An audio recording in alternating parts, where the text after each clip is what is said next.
Come.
Okay, here it is. Should talk about that later.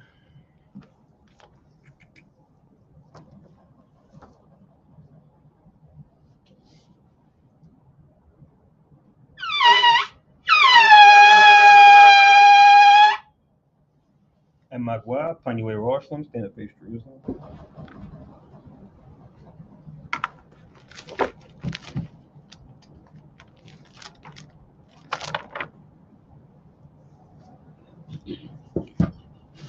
Blessing of the Sabbath.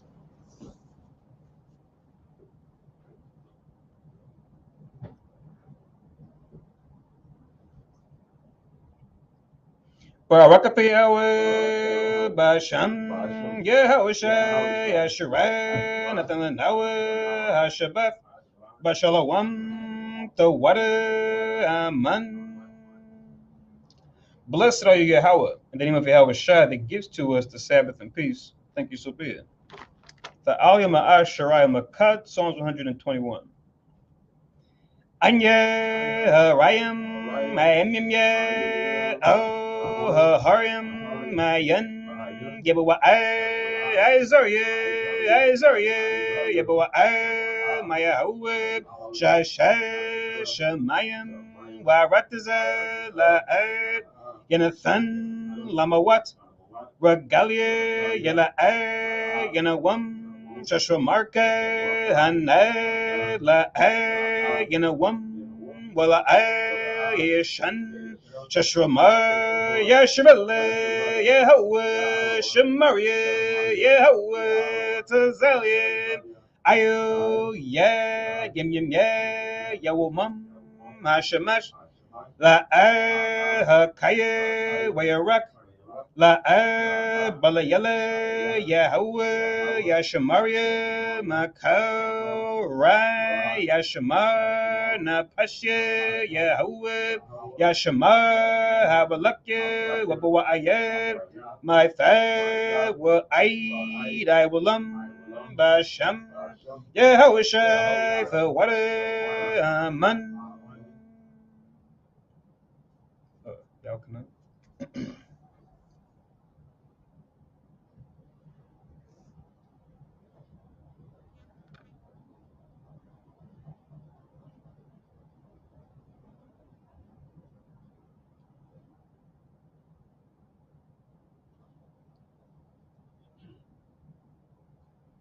Psalms 121.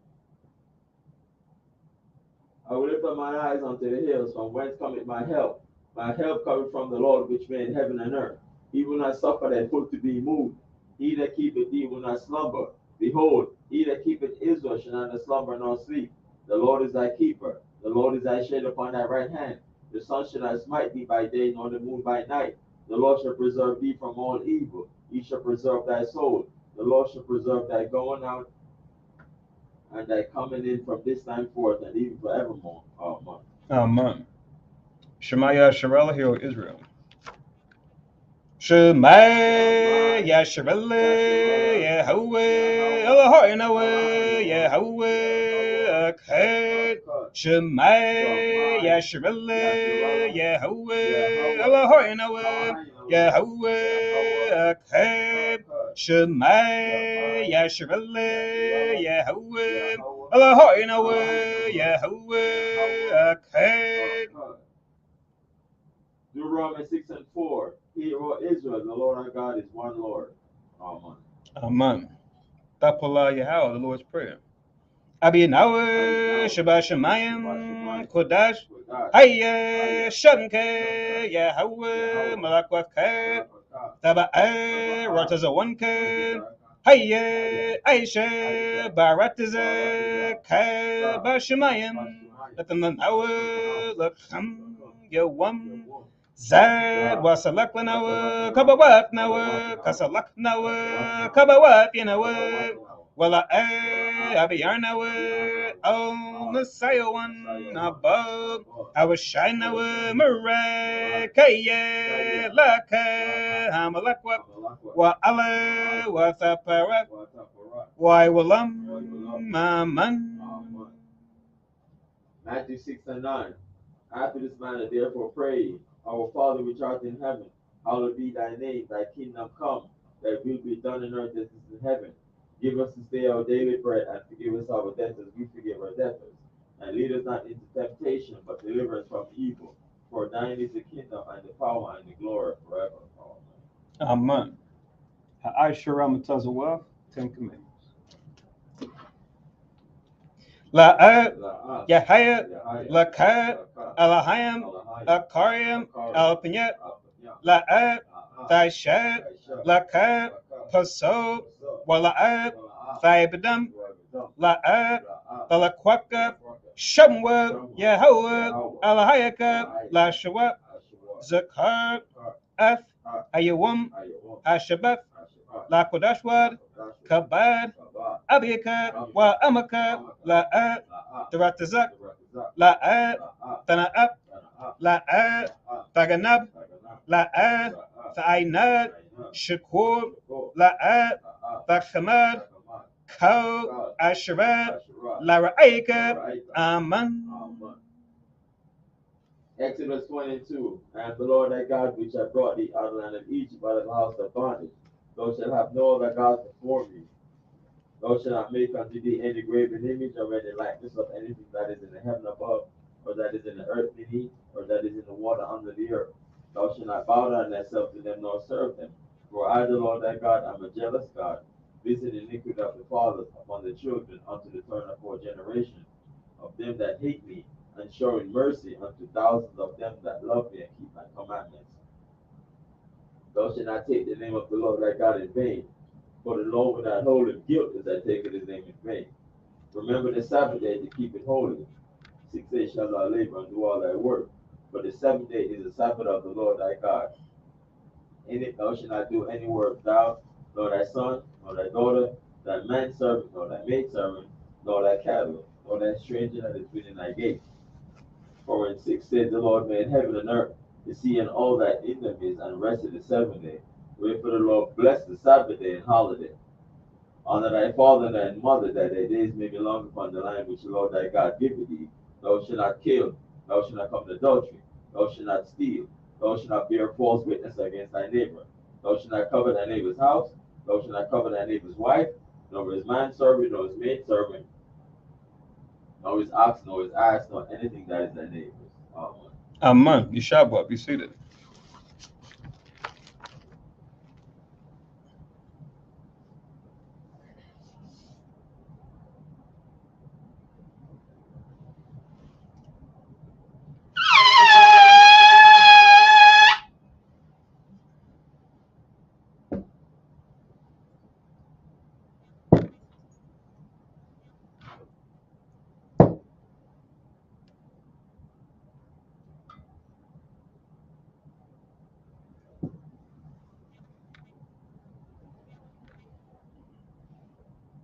Barakate Hawa by Shimi Hawashai, Asharan Tanao Paria, Gapan Tuada Aman. La Yahweh by Shimi Hawashai, Yashara.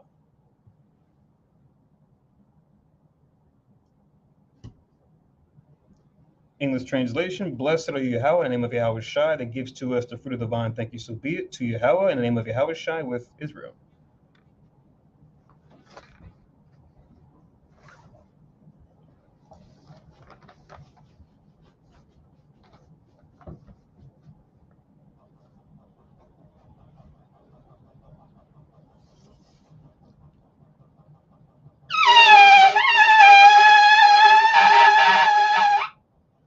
At Madwa, Panuay Rostrum, Standard Pace, Jerusalem.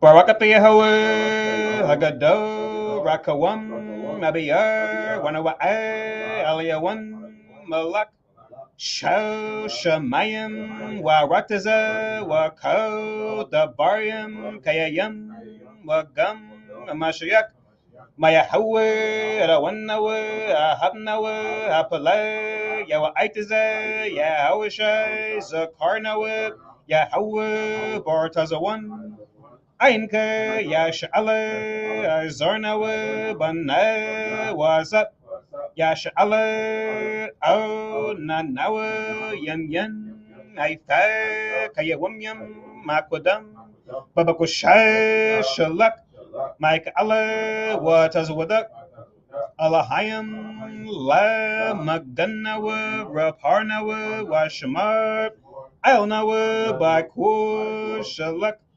Haruka, Shau, Yahawashai, Lanawa, Lalabanawa, Rabiam, Kakamad, Dabawana, Wada Shau, the Barka, Basham, Yahawashai, the Wada, Thum Yed, Waiwalam, Maman. English translation. Blessed are you, Yahweh, the great, merciful, mighty, terrible, most high power, King of heaven and earth and all things living, and also the anointed from Yahweh, our Lord, our friend, the wonderful counselor, Yahushua. Remember, Yahweh, favorably your people Israel. Help us build and gather Israel, most high, we beg you, right now, like the days of old. Please send Michael and the righteous powers to protect us, heal us, and watch over us. Mainly send the spirit of Yahushua to us, to teach us much wisdom, knowledge, and understanding of thy word. In the name of Yahushua, thank you, always and forever, so be it. Repeat the Hebrew only. Blessed are you, Yahweh, in the name of Yahushua that gives to us the law. Barakatah Yahweh, Ba'ashem Yahushua, Asherat, Nathan Lanawah, HaThawarat. Blessed are you, Yahweh, in the name of Yahushua that gives to us light to see. Barakatah Yahweh, Ba'ashem Yahushua, Asherat, Nathan Lanawah, Awar, Lara Awath. Blessed are you, Yahweh, in the name of Yahushua that gives to us the ram's horn to call the people. Barakatah Yahweh, Ba'ashem Yahushua, Asherat, Nathan Lanawa, Karan, Hayo, La Korab, Ha'aim. Blessed are you, Yahweh, in the name of Yahushua that gives to us the olive oil to anoint Israel. Barakatah Yahweh, Ba'ashem Yahushua, Asherat, Nathan Lanawa, Hasheman, Zayef, Lamashak, Yasha'ala, Yeshabua, be seated.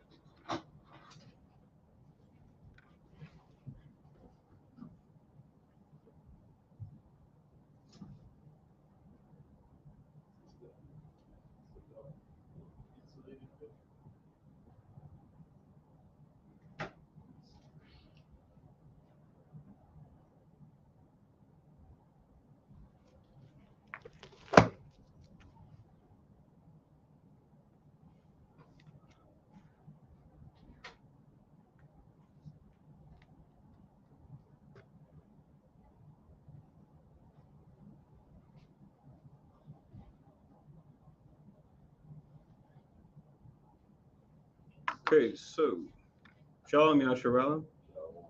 So Shalom, everybody that's here in Philly. Shalom, everybody watching us on live stream, and Shalom, everyone listening in on teleconference. Welcome to Yasharallah Kanas with the Congregation of Israel, who would teach that the descendants of slaves, as well as the indigenous peoples, found mainly in North Central South America and the Caribbean, make up the southern and northern kingdoms of the 12 tribes of Israel, once lost, now found. And that we fall into lower state politically, economically, even religiously, because we broke the laws of God found in the Bible given to us by Moses. And that we come out of this lower state that we fall into by turning back to these commandments we broke by following Jesus Christ as our example, as it is written, as he tells us in St. John 7:38, he that believeth on me, as the scripture has said, out of his belly shall flow rivers of living water. And one way we do that is by keeping the Sabbath holy to the best of our ability, from Friday sundown to Saturday sundown, which we're doing right now. But we also have some other things at play, where we're in the feast of dedication, or in the Hebrew, Chanukah, which just means feast of dedication. We're in the 7th day currently. So as we discussed during the week in the classes, this whole week you can cook, even though it's a Sabbath, you can still prepare food that requires heat to prepare, that being an exception during the feast week, as we did when we kept the Feast of Tabernacles just some months back. So we go through a Sabbath service as regularly scheduled. This Sabbath, we're going to be going into 2 Samuel's chapter 3 and 4. Once again, 2 Samuel chapter 3 and chapter 4, as you see in the heading. And I try to touch on for the two chapters, the key event from both those chapters.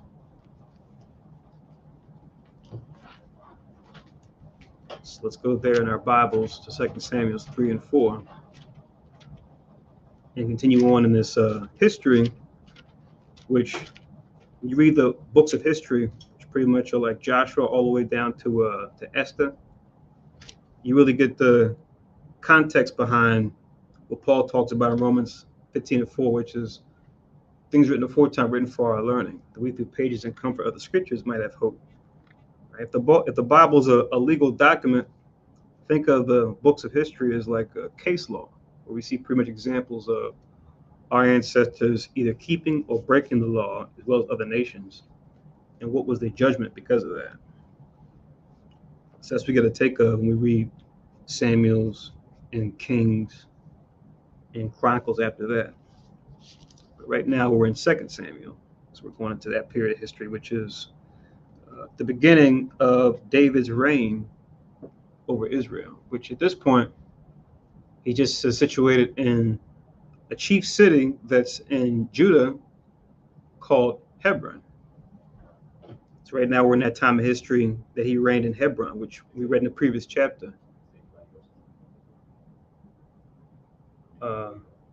I'll turn the volume down.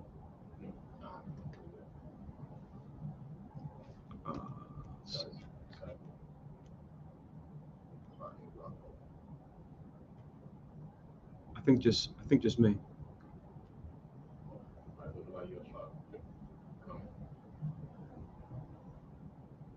Yeah, just me. Yeah, see, just me.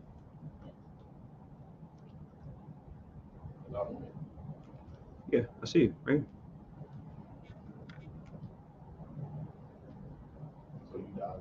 Mm-hmm. Mm-hmm. If you want, and more the merrier, right?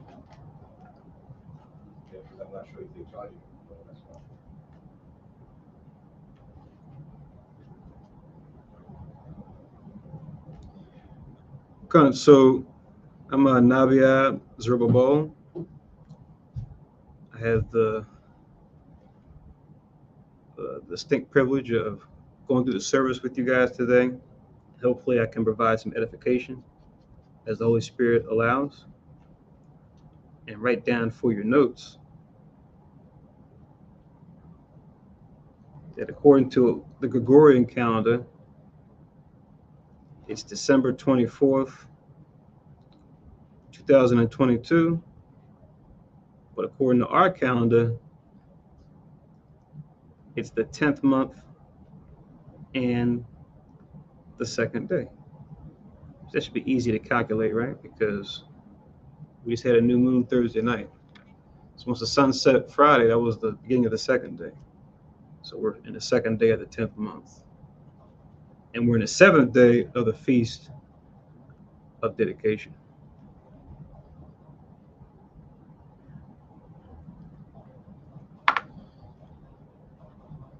Just as an overview, we won't really be touching on places so much as opposed to like people.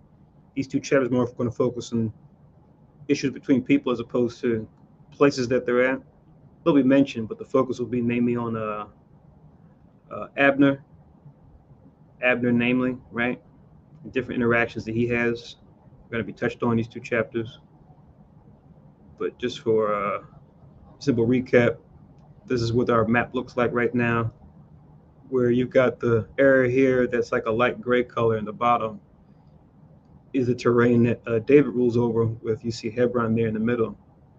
And the area that's up top is the remains of the house of Saul being reigned over by his son Ishbosheth. That's the reddish part you see that's above. But when we get to chapter 5 and 6, we'll come back to this map again, as we'll see some of the events that are in those chapters will be specifically depicted here in this map.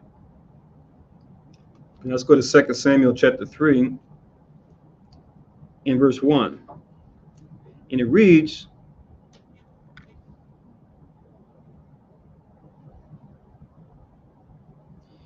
"Now there was long war between the house of Saul and the house of David, but David waxed stronger and stronger, and the house of Saul waxed weaker and weaker."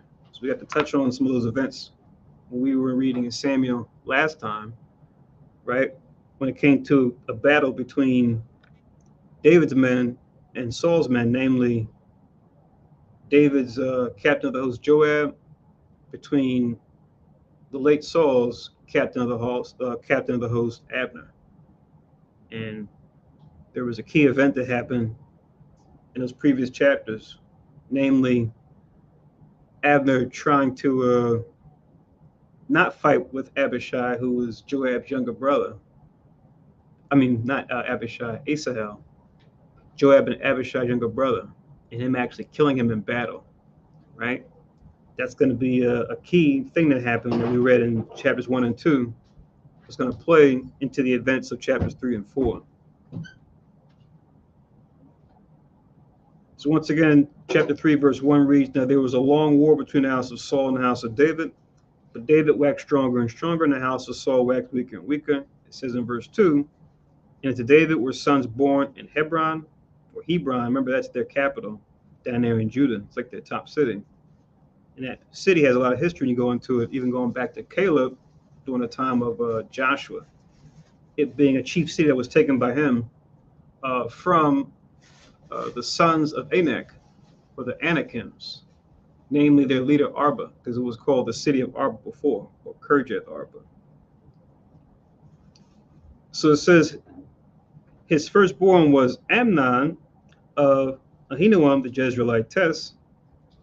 It says, and his second, Caleb of Abigail, the wife of Nabal the Carmelite. Right? So we read about those two already, those two wives that he had.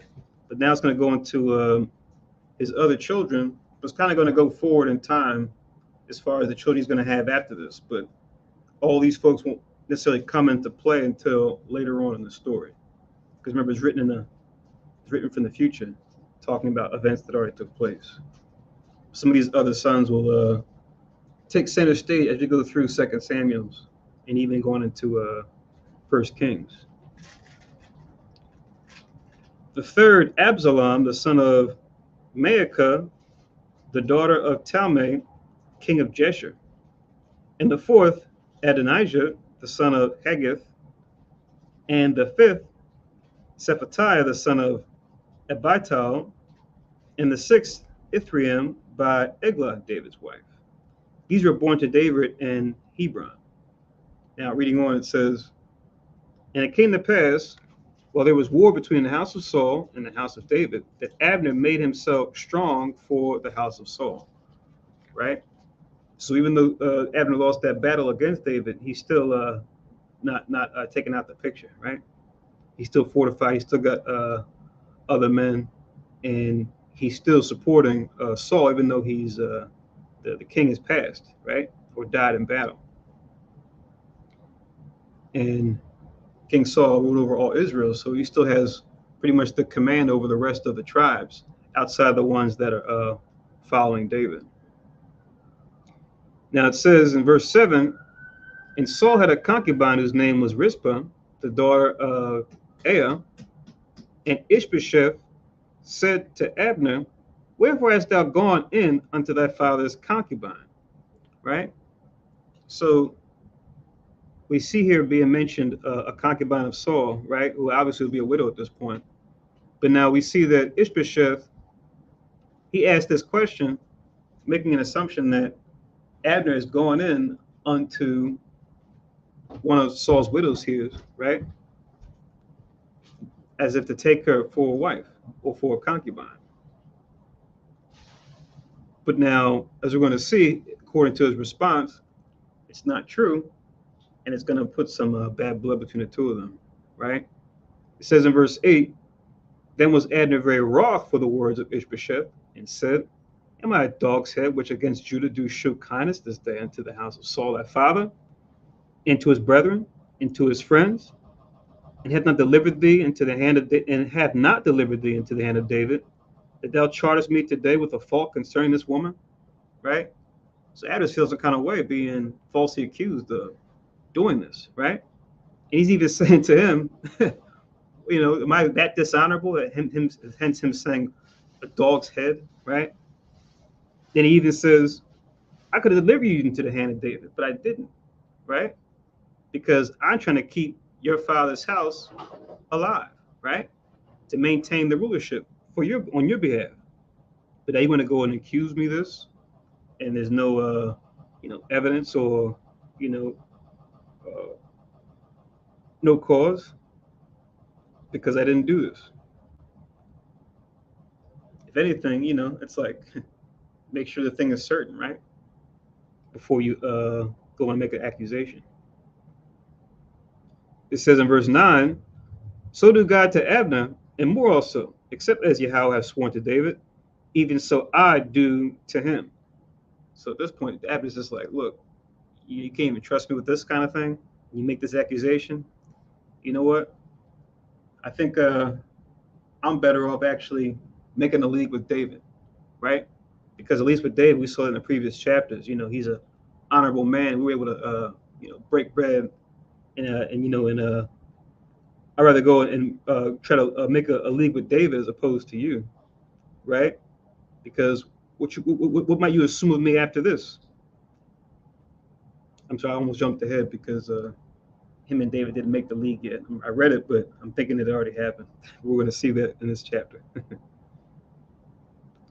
It says, to translate the kingdom from the house of Saul and to set up the throne of David over Israel and over Judah, from Dan even to Beersheba, which when you go on the map, you'll see Dan is all the way up at the top, and then Beersheba being all the way at the bottom. So anytime you see that expression from Dan to Beersheba, it's just referring to, like we will say, here in the United States, we'll say, coast to coast, right? So from the eastern coast to west coast. And you hear Dan of Beersheba, it's pretty much saying from the top to the bottom of Israel. That's usually what that means. It says, and he could not answer Abner a word again because he feared him, right? So that was all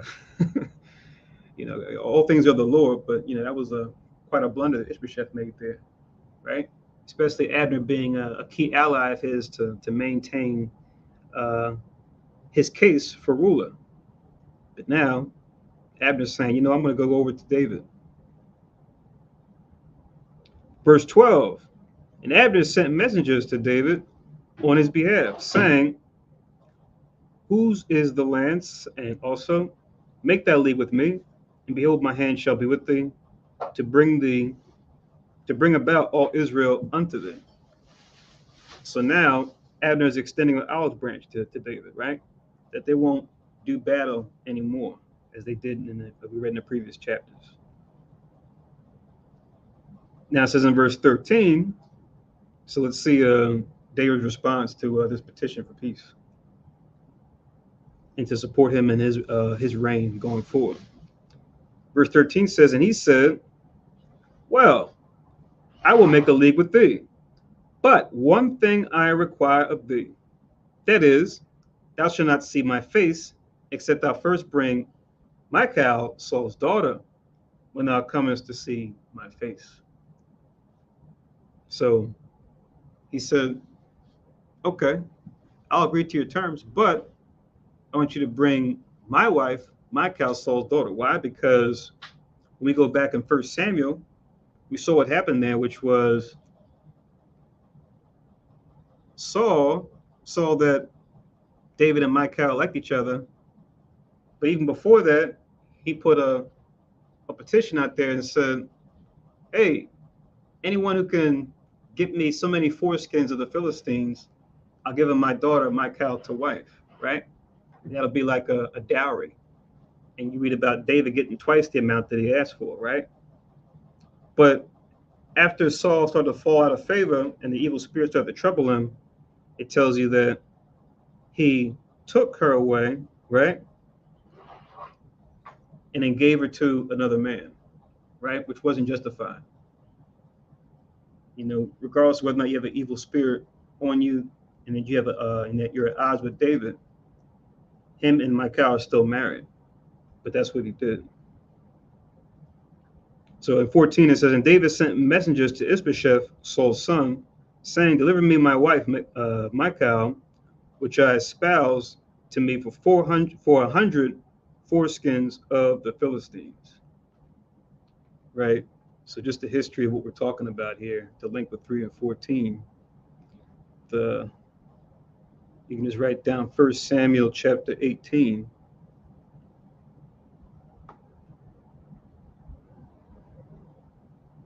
First Samuel chapter 18, verse 25 and verse 27. But you could also write down 1 Samuel chapter 25 and verse 44, which I'll read those briefly and then we'll continue on with the story. This is back in 1 Samuel chapter 18, right?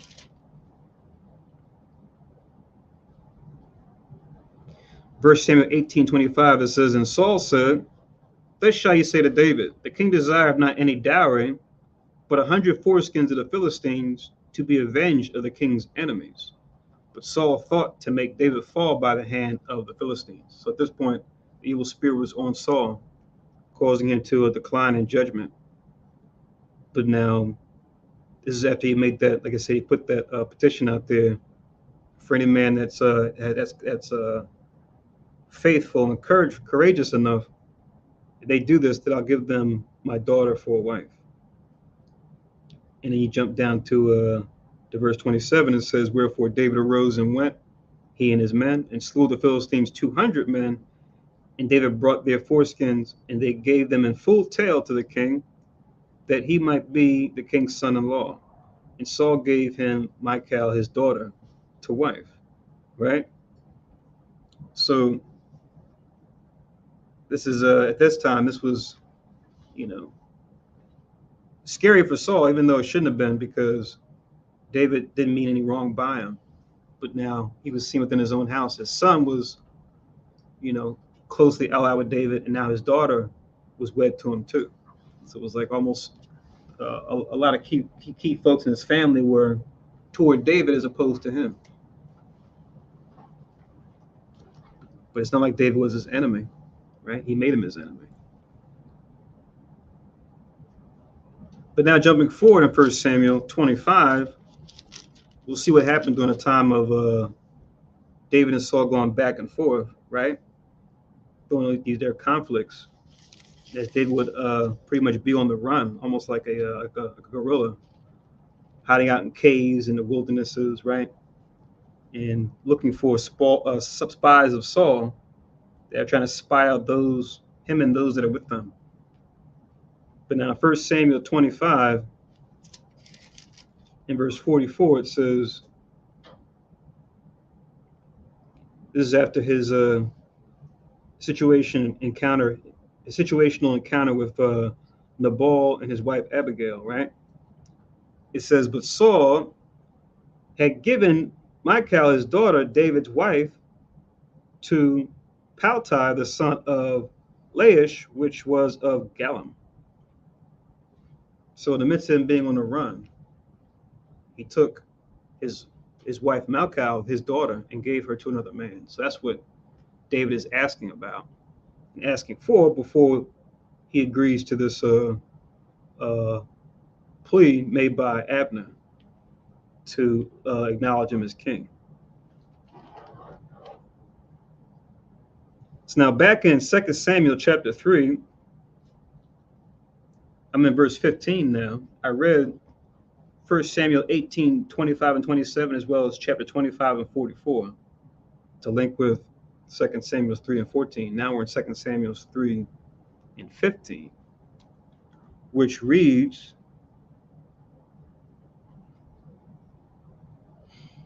and Ishbosheth sent and took her from her husband, even from Paltiel, the son of Laish. And her husband went with her along, weeping behind her, to Bahurim. Then said Abner to him, go, return. And he returned. So, it's a tough deal, right? To be this brother who is now married to his daughter, right? After David, to then have his wife being taken back, to be given back to her husband, right? It's one of those things where it's just like, whatever the king says goes, right? Whatever the king will allow. But now, is not David justified, right? And was not Saul unjustified by this action, right? So Abner acknowledging that, he says, okay, those are terms, I don't mind agreeing to, right? Because even Abner could acknowledge that that was an error on Saul's behalf. So he can agree to those terms. Reading on in verse 17, and Abner had communication with the elders of Israel, saying, ye sought for David in times past to be king over you. Now then do it, for Yahweh have said, I can't read, have spoken of David, saying, by the hand of my servant David, I will save my people Israel out of the hand of the Philistines and out of the hand of all their enemies, right? So Abner just acknowledging David and his good reputation with the people that he's had, all the time, even at the time being Saul's armor bearer, right? Acknowledging that he's fit to be the next ruler, just because certainly the Lord has even visited him to tell him of such, right? And like we see in the Old and New Testament, you don't want to be at odds with the Most High and what His decisions are when it comes to His judgments, when it comes to those He's chosen for a certain purpose. We even see that in the New Testament as well, right? When it comes to the disciples and how to deal with them, when it comes to whether you agree with them or not, if they're of God as far as what they're doing, you better not be against them, because if you are, you're against the Most High. That's going to be a problem for you. So Abner's not trying to play that game. It says, and Abner also spake in the ears of Benjamin, which was his tribe. And Abner went also to speak in the ears of David in Hebron, all that seemed good to Israel, and that seemed good to the whole house of Benjamin, right? So Abner's being like a key factor to pretty much bridge the gap between David and Judah and the other tribes, right? as the other tribes, of course, acknowledged Saul before he died, as well as Abner as captain of the host. So Abner is a key player here. That if David, as we see, is happening, if David and Abner can have an alliance, that can make a transition that much more easier, right? Since the other tribes already acknowledge Abner and his authority. It says, I'll read it again, 19. And Abner also spake in the ears of Benjamin, and Abner went also to speak in the ears of David in Hebron. All that seemed good to Israel, and that seemed good to the whole house of Benjamin. So Abner came to David to Hebron, and 20 men with him. And David made Abner and the men that were with him a feast, right? So when it came to break bread and to do this negotiation, he made a feast for him, right? To show good faith. And Abner said unto David, I will rise and go, and will gather all Israel unto my lord the king, that they may make a league with thee, and that thou mayest reign over all that thine heart desireth. And David sent Abner away, and he went in peace. Right? So he had a feast, and then sent him on his way. Right? So, this being, a victory, especially on David's behalf, right? To where it went to be just utter bloodshed between the house of David and the house of Saul, that they could stop that and then try to work something out, which we see here. So, that's a good thing. We didn't want to see a bunch of what we saw in 2 Samuel's too, them going back and forth in battle, right? We lost enough Israel during that day. Why lose any more? So this is a good thing. Verse 22, and behold, the servants of David and Joab came from pursuing a troop and brought in a great spoil with them. But Abner was not with David in Hebron, for he had sent him away, and he was gone in peace. When Joab and all the hosts that was with him were come, they told Joab, saying, Abner, the son of Ner, came to the king, and he has sent him away, and he has gone in peace. Right? So Joab coming back from this pursuing a troop, his men gave him an update as far as the meeting that him and Abner had. Right? So now, like I said before, we know what happened in the previous chapters as far as Abner reluctantly killing his youngest brother, and he even said that too. He said, cease from following me, right? Because if I kill you in battle, Asahel, how can I face your brother Joab, right? And your brother Abishai, right? Who I guess was the middle boy. But that's what happens sometimes in warfare, right? Because he continued to pursue him, and says that Abner turned around and thrust him through and killed him there. So this is definitely on Joab's mind, as well as Abishai, the sons of Zeruiah, as their younger brother was dead by Abner's hand. It says in 24, then Joab came to the king and said, what hast thou done? Behold, Abner came unto thee. Why is it that thou hast sent him away? And he is quite gone, right? So, of course, Joab, right, wanted to avenge his brother, feels a kind of way. He's already suspicious of why Abner's even there, right? Not even inquiring about, okay, what were the circumstances of how you guys met and what was discussed. But he's already suspicious, right? And he's wondering, why would you even sit down with him and even have peace with him, given the battles we've been fighting up to this point? 25 says, thou knowest Abner the son of Ner, that he came to deceive thee, and to know thy going out and thy coming in, and to know all that thou doest. So, yeah, that's an assumption. He could be right, but is he? Right? Is that the real reason why him and Abner sat down, as far as him and David? And when Joab was come out from David, he sent messengers after Abner, which brought him again from the well of Sirah, but David knew it not. So now we're going to see Joab begin to exercise matters on his own, right? Outside David's knowledge, after not being satisfied about him and David sitting down and breaking bread. So, it's a tough scenario, right?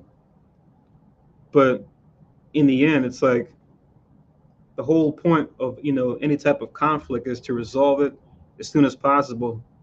At best, to not even have to draw a sword, right? Or to command any men into battle, whether it be on your side or on your opponent's side, right? To preserve life, not to end it. Going to battle being a last resort.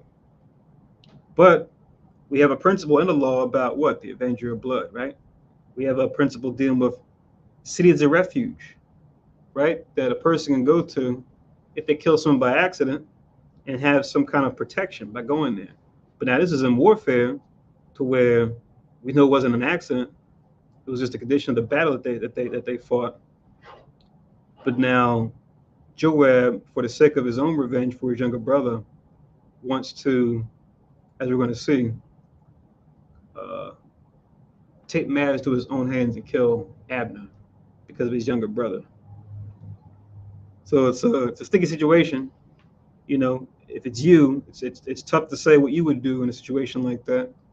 But from sitting back from the whole thing and looking at the whole scenario, we know it's not the best thing to do, even though his brother is dead and he wants to avenge his brother's death.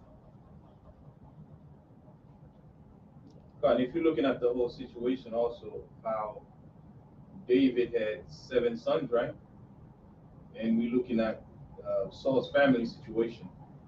This is a test for David. Even though David is already ordained that he will be king, but it's going to be a long, prolonged war for him to come to power. So as the house of Saul is getting weaker and weaker, David's house is increasing more and more. Right? So this is a test of faith for him and also patience, right, in acquiring the kingdom.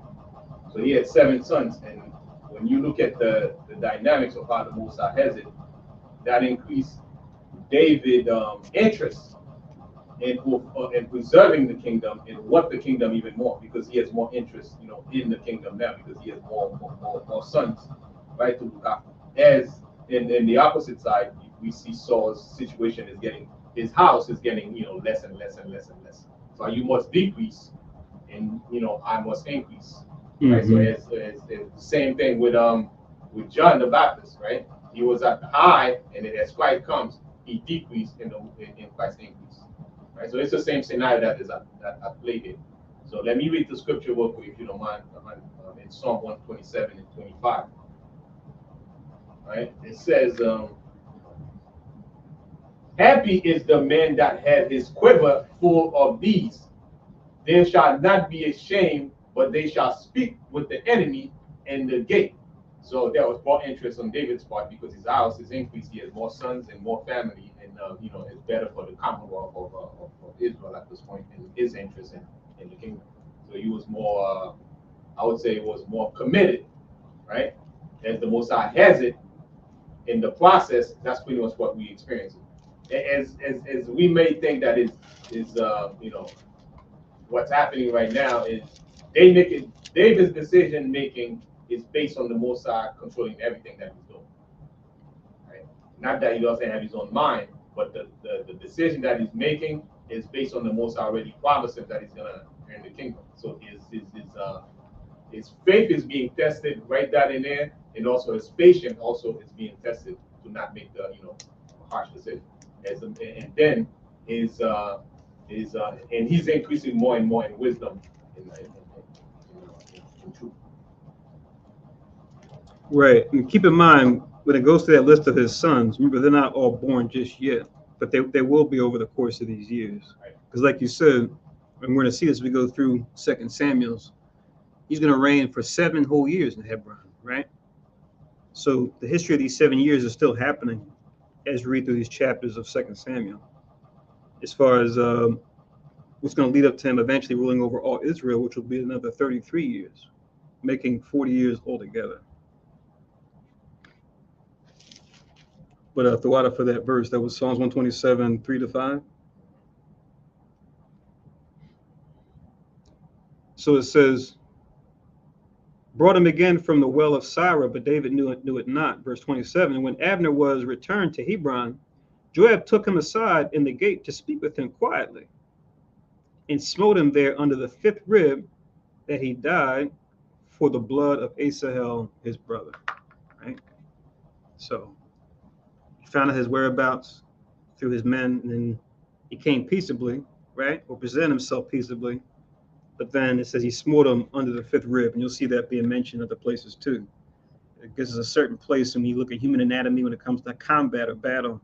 You cut somebody there, it's like a gusher. You can pretty much, you know, empty out a person's entrails from cutting in that place. It's like a fatal blow when you hit them there. Okay. I have another scripture to balance out, even though we look at like David's house increasing, right? Mm-hmm. Now he has more vested. Now he got to fight more to protect those his family now. Mm-hmm. And that doesn't necessarily mean it's a good thing, right?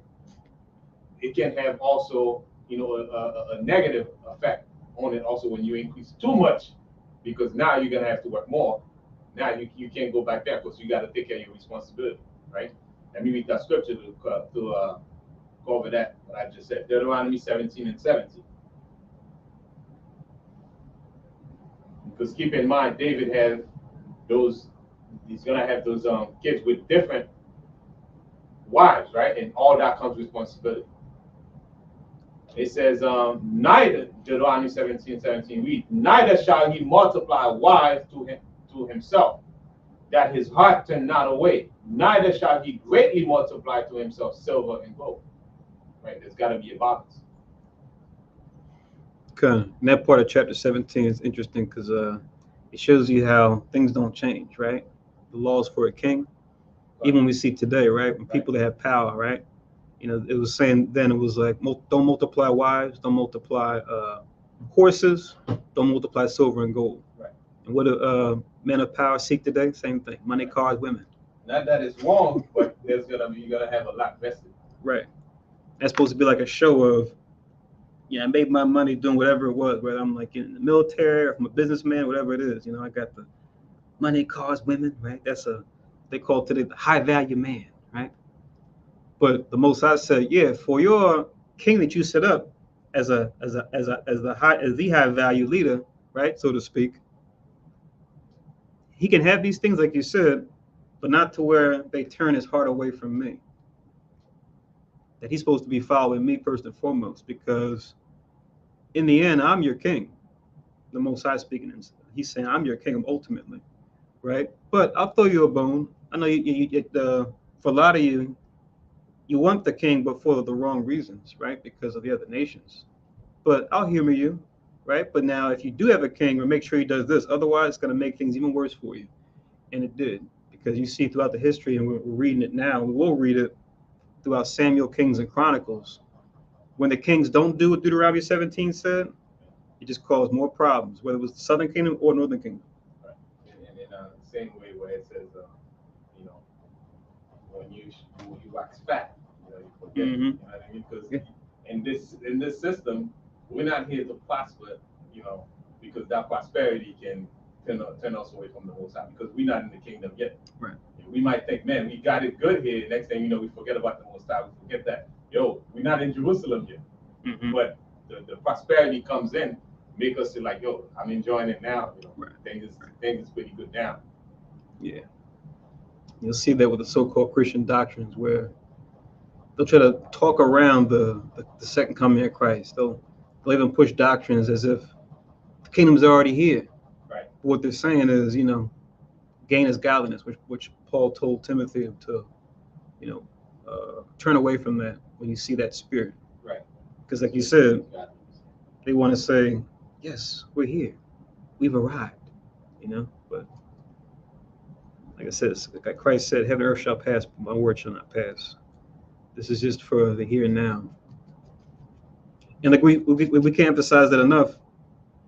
It's not saying that he can't, like he said, you can't have wives, you can't have horses, you can't have silver and gold, but just to be careful when you multiply those things, that your heart isn't turned away from him, right? Whatever that may be for said king.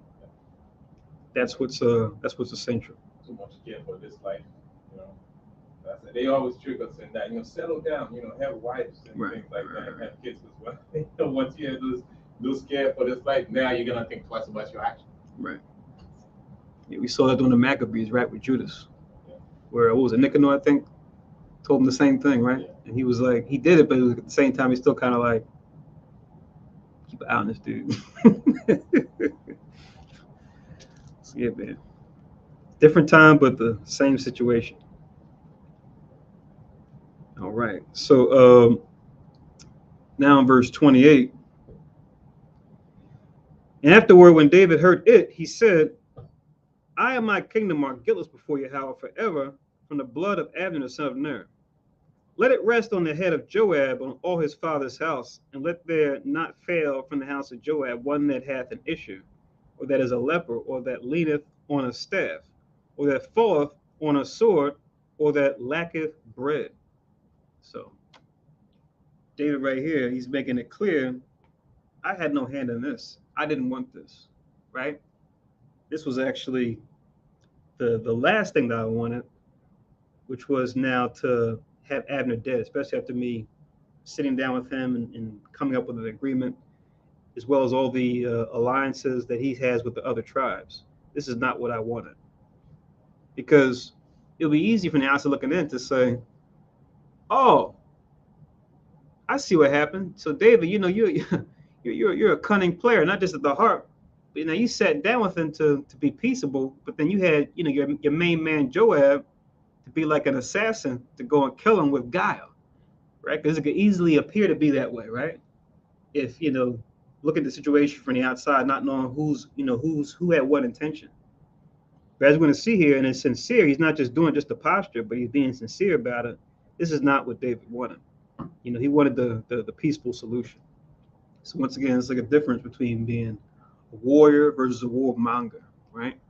Where a warrior, fights when necessary, but seeks a peaceful solution, right? As opposed to warmonger, he's just looking for blood every chance he gets, right? Just to gain the dominance or the preeminence. And we see in the case of Joab and Abishai, and you'll see as we read on in the chapter, you know, David kind of is grieved by them, even though they're his right hand men, and they're formidable combatants. They're grieved unto him at times because sometimes they're just a little too bloodthirsty, right? They don't let their judgment go before their revenge, right? And the scriptures warn us about that, right? As far as not executing judgment with violence, right? It's hard, but we have to remove ourselves sometimes from the situation that we're in and look at, okay, what's the best choice to do to go forward with, which sometimes in the case may be revenge, but not all the time. And that wasn't the case here because they were fighting with each other, which meant, you know, people on Abner's side could have died, people on Joab's side could have died. Abner could have taken a similar route for all the men that he lost when they fought back in chapter 2, right? You killed my men, now I want to kill your men, Joab or Abishai, your top men or your soldiers with guile. But Abner didn't do that. But we see Joab did. So David is, like I say, he's distancing himself from what Joab did and his intentions. And he said, whatever judgment that falls upon Joab and his house, not just him, but those that come after him, let that be for him to carry, because I had no hand in this. So in verse 30, it says, so Joab and Abishai's brother slew Abner because he had slain their brother Asahel at Gibeon in the battle, which when you go back to chapter 2 in verse 23, it links with this verse here as far as that history. And I kind of capped it off, but you go back to chapter 2 and 23 is where you see it.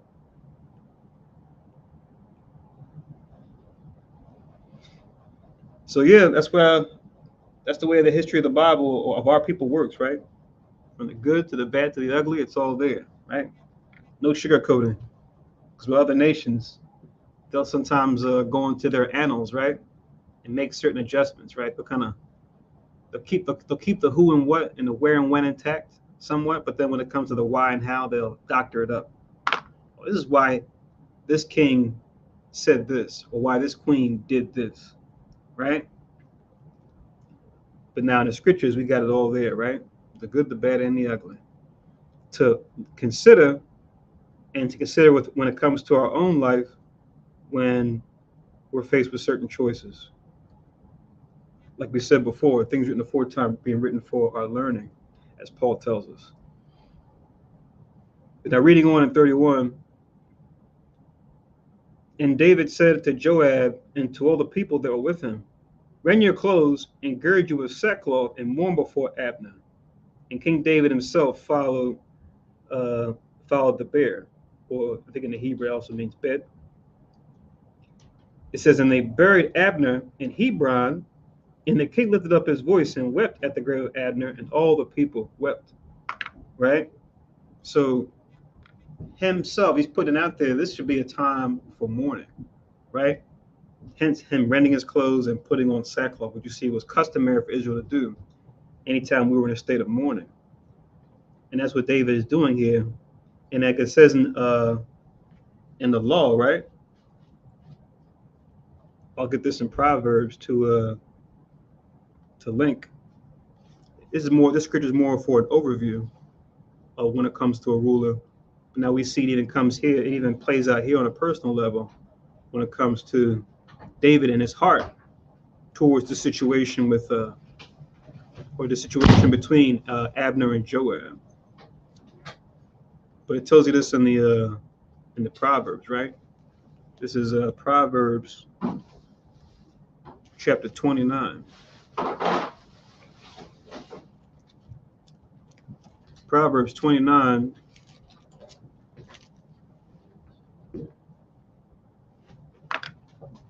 in verse 2. Proverbs 29 and 2, which says, when the righteous are in authority, the people rejoice. But when the wicked bear rule, the people mourn. Right? So a bit of wisdom that the authors of Proverbs are sharing here when it comes to those in righteousness being in authority. You're going to have the rejoicing of the people, but it says when the wicked bear rule, that the people mourn. So it's going to be good times when the righteous reign. But it's going to be bad times when the wicked are in power. That's why you jump down to verse 12. It says, if a ruler hearken to lies, it says all his servants are wicked. Because by default, if the person that's in charge, right, the ruler that's in charge, is not dealing with the truth, but dealing with lies, dealing with deception, by default, any command that his or her majesty gives to their prime minister and subjects to go beneath that are pretty much going to be affected by the mind of that ruler that's in charge. They're going to be in that same way. And that goes for any empire, whether it was then or now, right? You see that especially now when it comes to the wicked rulership that we see with Esau and the other nations, how it affects their governments, to where you see constant hypocrisy, where they'll have people that are in their cabinet or in their court be used as scapegoats, or be used to hold the bag, to say, oh, this person was doing a corrupt business, remove them from their position. But it was only because the ruler signed off on it, but just behind closed doors, Like a famous example here in America would be like in the 80s during the Iran-Contra scandal, right? They were sitting down with Oliver North, right? A military man who was who the president at that time, Reagan, was using to conduct that illegal activity, that illegal trade. But you kept seeing Oliver North say the same thing over and over again during the court hearings. You can still pull these things up on YouTube. He keeps saying the same thing. I was only following orders. I was following orders, right? He was being that good soldier, right? But now he's a bad soldier because he's following the orders of corrupt leaders. Just a pop culture example, right? In today's time. And that also says this in Ecclesiasticus,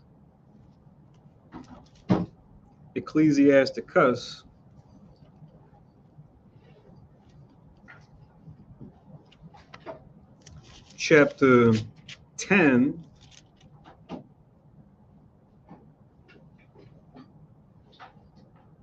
I'll read from 1 to 4.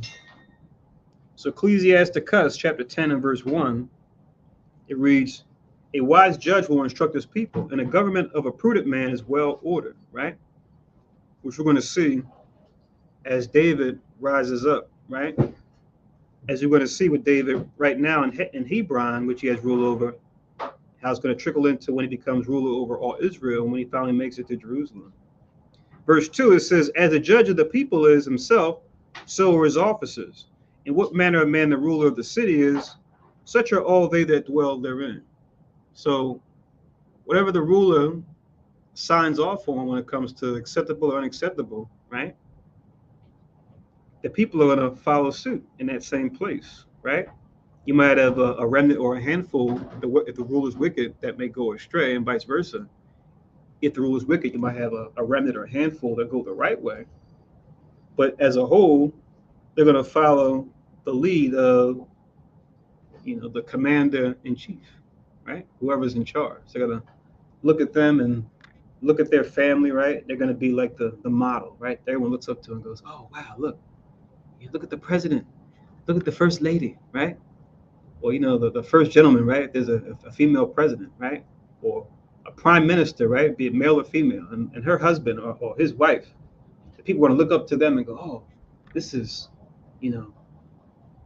who we elected, right? This is our leader, right? They're taking care of business, but, they'll do little press events and you'll see them doing certain things to kind of make them, more personable. And the people will oftentimes, model their behavior after them, like a celebrity, right? Like someone they see on the TV or they see on a concert, right? They'll look to their politicians in this similar fashion. There's nothing wrong with that as long as the leaders in question are dealing righteously.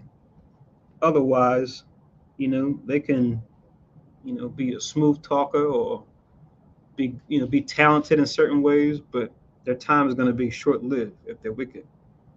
And there's going to be shame brought to their name in due time.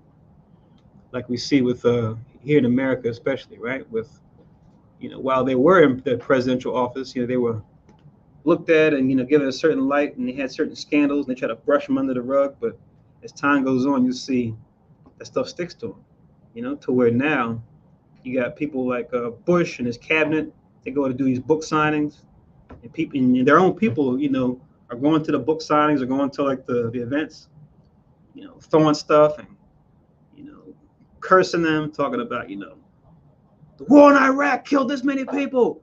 What are you going to do about that? The blood's on your hands. And you hear about this, with these past presidents and their past cabinet members. They go on book tours. You got people that are pissed off at them for the wicked things they did while they were in power.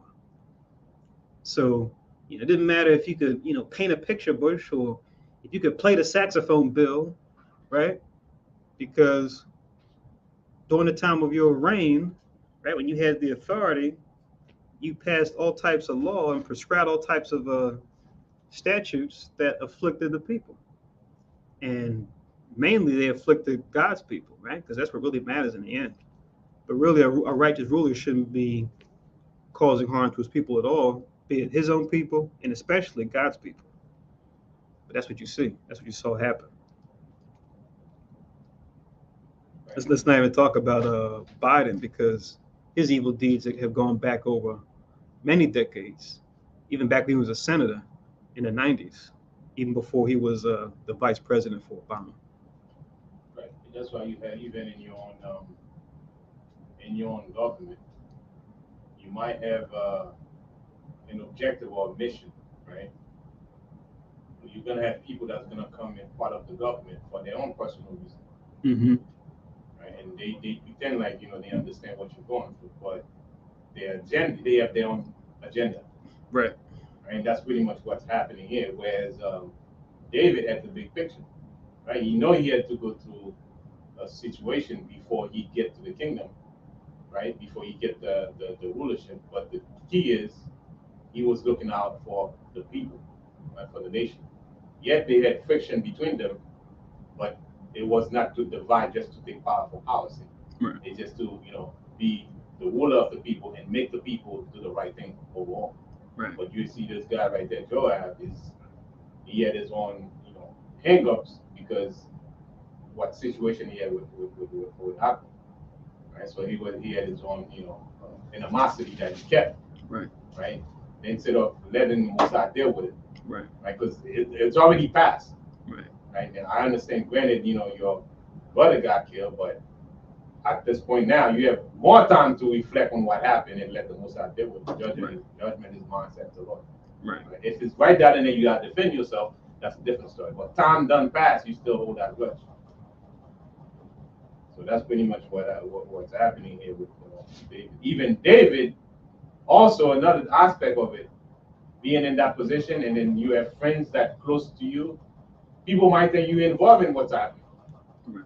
And David had nothing to do with it, but again, being that he was close to him, they think also he was involved. And Right. At the funeral, they saw that he weren't involved. He was genuine. He didn't have anything to do with that. Right. You know, we discussed that earlier in the chapter, right? As far as the way it could appear. Right, perception. Mm-hmm.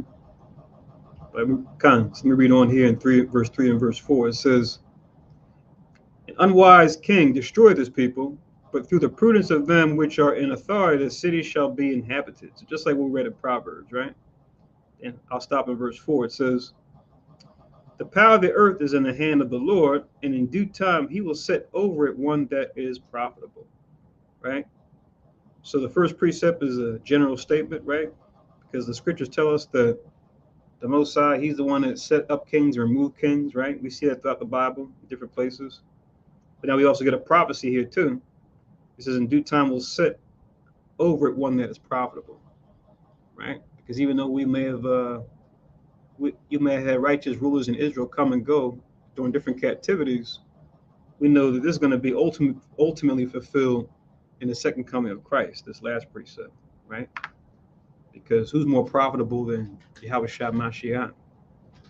Who's going to reign with righteousness, judgment, and peace like him? So Ecclesiasticus 10:1-4.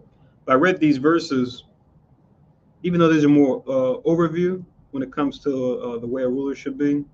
We see that the people are doing this on a more personal level as well when it comes to David's feeling towards Abner and the situation that transpired between him and his Joab, his captain. So back in 2 Samuel 3:32, it says, "And they buried Abner in Hebron, and the king lifted up his voice and wept at the grave of Abner, and all the people wept." Right. So we see that that verse being echoed here in this example. "And the king lamented over Abner and said, 'Died Abner as a fool dieth?'" Right. So now he's mourning over him, but then he's also, he's ashamed that he had to die this way, right?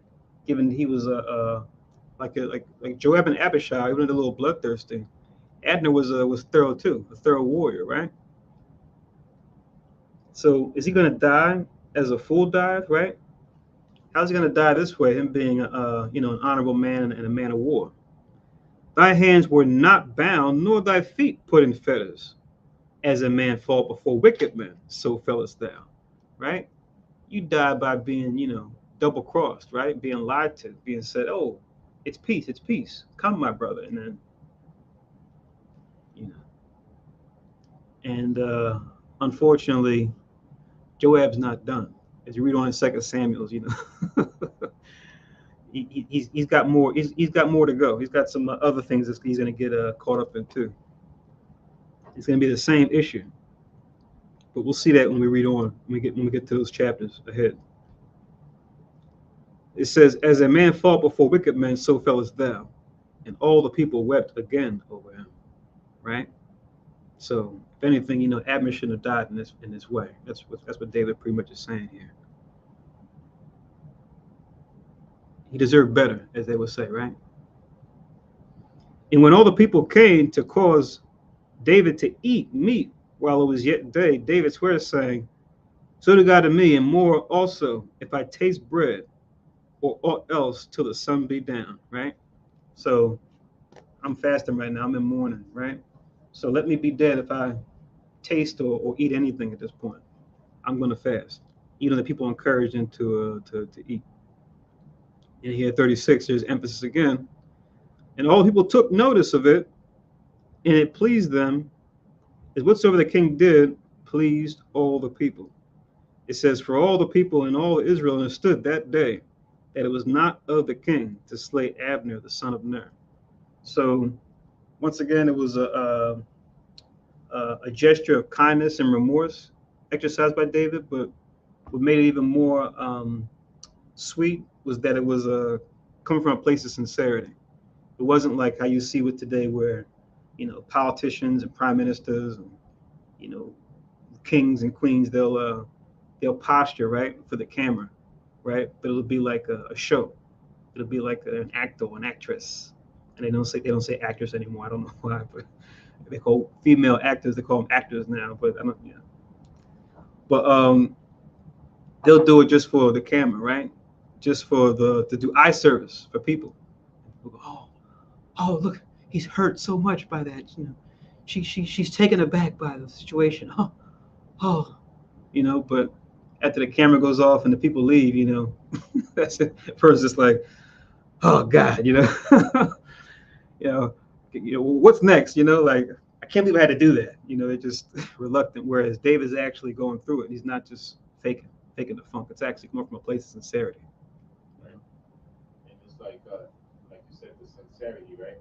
And what's happening right now, people's mind, think that David is involved, right? To erase that, that sincerity yet to play out, so that the truth can come out and it can override the false perception that the people have, because the people got to believe in David, for his kingdom to work.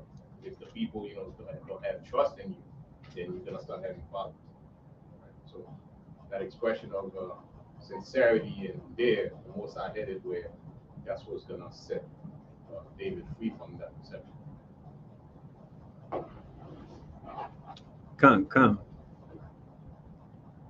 Because we can't emphasize it enough. Like that was quite a feat to pull off, to be able to actually sit down with Abner and break bread. Like the work that was involved to actually pull that off, was just like a big whew, Because like we said, what we saw in 2 Samuel 2, that could have happened for like 3 or 4 more chapters, right? Of events. But the fact he was able to broker that peace, that's a big deal. Even in today's times, right? When you're able to broker certain peace between people or clans or organizations that are at odds for one reason or another, that's a big deal, So for Joab, it's pretty much just for his own revenge, which okay, he lost his youngest brother, but we know that's warfare. For him to kind of do this and to kind of stain that whole thing, it's just like, man, all the effort it took to broker that peace with a sworn enemy, to have him on our side now, and him being a key figure to win over the other tribes. Just look at the setback it will cause. Because like we said at the beginning of the chapter, without them knowing the context, it can appear the totally opposite way, and they're going to be thinking in their minds, the people, oh, okay, we see how David gets down. He kind of does what the heathen do, right? He'll sit down with you and say, oh, peace, peace. But then after you guys had the meeting and everything's peaceful, he called Joab and was like, hey, Joab, I got a little something for you to take care of, right? And then you read the next day or the next week, well, he died in his sleep, or he was poisoned or something, right? And now you have not love and adoration for David and looking at him as a reasonable, generous ruler, but now he's going to be a ruler that rules by fear, to where if anyone crosses David, oh yeah, he'll smile with you, then you better watch your back, you better watch your food. He's going to send his men after you with subtlety. So he's going to have that kind of reputation going forward. So imagine if David had that kind of rep going forward, and this being like the beginning stages of him getting set up. And that's how the wicked think, and that's not far fetched. That's how in the world, that's how they think. You gotta trust nobody. Mm-hmm. And at that point, where the house of Saul was coming down, and he got weaker and weaker and weaker, Joab was the one that pretty much pulled the link for the Saul side to make right the wrong, pretty much to bring the peace with what happened with David, right? Like you're saying. But in the world, that's the way Esau would do. Right. Make sure that you have no. See, what he did right here was very clever. Right. You know what? You Right. gotta get rid of him because that was some good thing he did, but I don't trust him. Right. Right. And then he had those men of power, those conversations. So man, what say you? Would you rather be, loved or feared by the people? And, the carnal man is like feared. So they would give him a heads up, like, yeah, that was wise. You sent Joab to take care of business. So in a way, also, Don't give him an inch. Esau don't believe in a righteous spiritual man. So therefore, it says everybody has an interest. Why did he do that? Mm-hmm. He has his own interest. That's why he do it. That's why you can't trust no man because everybody has something in the back of their head. But that's why Esau can never override spiritual because he's not spiritual. He don't understand spiritual. So you always see people as carnal, 100%, and you can't trust people. Right. But not a spiritual man. Yeah, you should not trust in men, but a spiritual man, you can watch what he's saying and see if it's lined up with truth and say, okay, that I can go along. But if it's like pure man, of course you can't trust men. Right. This is Ecclesiasticus in the Apocrypha, chapter 38, verse 17, and this goes into the way in which David mourned and fasted for the death of Abner. Right. It says, "Weep bitterly and make great moan and use lamentation, as he is worthy." Right. For someone who's worthy, you want to mourn and weep and make a lamentation for them. It says, and that a day or two, lest thou be evil spoken of, right? Because if it's somebody who you have admiration for, you have respect to, and you don't have any lamentation or remorse or anything that they died, people are going to say this guy really didn't like him. He really wasn't for him. He was just doing it for opportunity, right? So David showed his respect, said, listen, I'm not going to eat, I'm going to fast for the rest of this day in honor of Abner. So now when the people look and observe what David is doing, they didn't even have any mind to do that. Now when they saw what David did, they're like, damn, he's going out like that. We're going to do the same thing, right? So that he wouldn't be evil spoken of, because now it was a sincere gesture, but now no one can look at him in a certain way as to think that he conspired with Joab to go and have this done. Right, he brought him in to kind of see his whereabouts, his plans, and everything, and then all of a sudden he sent Joab to go get him. But why would he go all out like this? Like, why would he fast for a man that was wicked? Right? Because the scriptures say, "As he is worthy." Right. So you do this for a worthy individual, not for a wicked man. Right. Right. So this is why it says that, and it says, "And then comfort thyself for thy heaviness." So after you finish lamenting, then you come back and you refresh yourself, because as you read on, if you don't do that, sometimes the loss of an individual, the heaviness of heart, can get the best of you and you never come out of that funk. So there's a process in how you give respect or mourn for those who are worthy or close to you that have now transitioned. Yeah, makes sense. Because it's just do you waste that perception, right? Because in the world they tell you perception is reality, but that's not true. Like once people look at you and you don't show no remorse, even though you have nothing, people like on this read. People gonna say, man, this guy is wicked as hell. The guy died, he didn't do nothing. But even though you may not have anything to do with it, but the perception, people gonna look at you and say, you know what? Maybe he did something. Because he showed no remorse.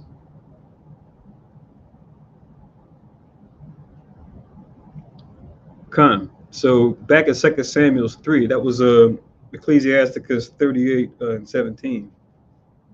To go with this verse, 2 Samuel 3 and 37, it says, "For all the people and all Israel understood that day that it was not of the king to slay Abner the son of Ner." 38, "And the king said unto his servants, Know ye not that there is a prince and a great man fallen this day in Israel?" So once again, like you read, giving Abner his just due, showing him being a valiant man, a man of war, and a man of honor, right? It says in 39, "And I am this day weak, though anointed king, And these men, so here's that statement, because this is going to come up again with these sons of Zeruiah. These men, the sons of Zeruiah, are talking about Joab, Abishai, and the now passed Asahel, who died in battle, right? The sons of Zeruiah, be too hard for me. Yahweh shall award the doer of evil according to his wickedness. So David not only mourning for, loss of an honorable man, but also a king. He's showing forth that he's a king that always defers to the Most High's judgment. So, like you brothers are saying, when it comes to the wicked, you know, having rule is a prideful thing. It's about me. I'm in charge. How am I going to run my building? Run my organization, run my government, right? Whatever it is. Whereas with us, it's supposed to be, how am I? If I'm in charge, how am I going to exercise the Most High's principles, the Most High's judgment when it comes to reigning, when it comes to ruling, right? So it's a different approach. It's we have authority. We're supposed to lean upon the Most High for understanding, not upon our own understanding. But with the wicked, they go to their own understanding, and then they want to be remembered themselves as, when I was in charge, here's how I did things differently. And this what sets me apart from, those that came before and after me when it came to, this company or this country or whatever it is. But with us, it's supposed to be, how do our works exemplify the Most High's works when it comes to our life?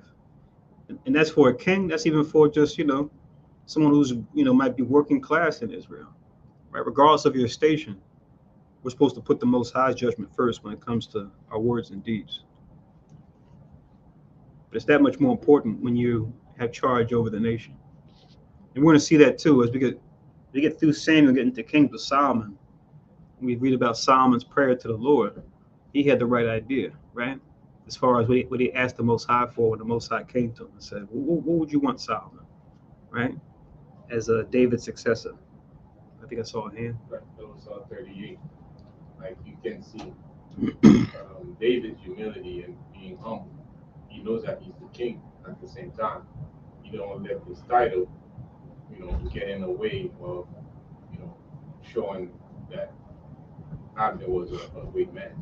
He's just like, he's in a position by the grace of the Most High. It's not the position that made him, right? It's more so that the Most High that put him in a position to rule over the people, but he considers himself just as a servant as the rest of the people. It's just he's just in that position, and he also acknowledged Abner was very great. And you don't see that often. And if it's done in the world, it's like hypocrisy. Right. It's not genuine. It's just do it for face value, just so for soundbite. You know what I mean? But it's right there in the title, right? Politicians are known as public servants, right? So the name says it, but do they embody it? A prime minister, right? You're the top servant. You are there to serve the people, right? Even with the Commonwealth that we have under, I think His Majesty now, right? With King Charles now, right? They say the king or queen, they possess power, and they say the prime minister, right, that rules, pretty much exercises power on their behalf. That's the role they're supposed to play in name when it says prime minister, right?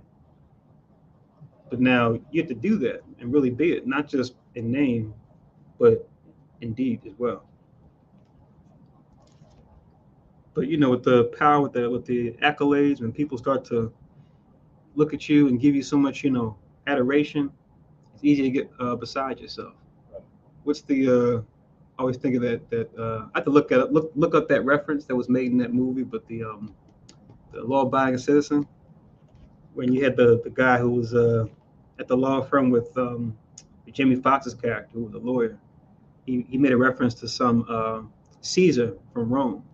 He said he used to have a man that would follow him around all the time, just tell him, no matter, every time he would give a speech or preside over like a Senate hearing or something. He said you have a guy, his job was just to tell this Caesar daily, you're only a man, you're only a man, because the Romans, held Caesar as though he was like a god on earth, kind of like Antiochus Epiphanes. And you look at the Roman homes, you go into history, they said they will usually have two chief idols in their homes. When you go back to like the Roman times, They had what they call the Magna Mater, the Great Mother, and they had a bust or like a small statue head of whoever the Caesar was at that time. They would always have those two at least, or like they were like the default idols you wanted to have in your house. So it's like your physical man who's in charge. You got him in your house as like a god or a ruler. And that's how you're supposed to look at him, and that's how he looked at himself.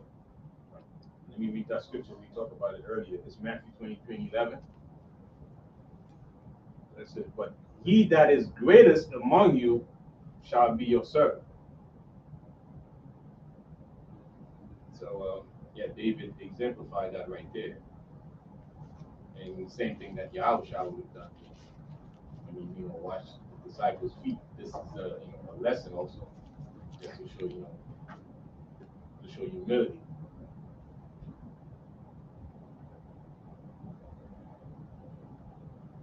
Since you read that, if you could go to chapter 20 real quick, might as well.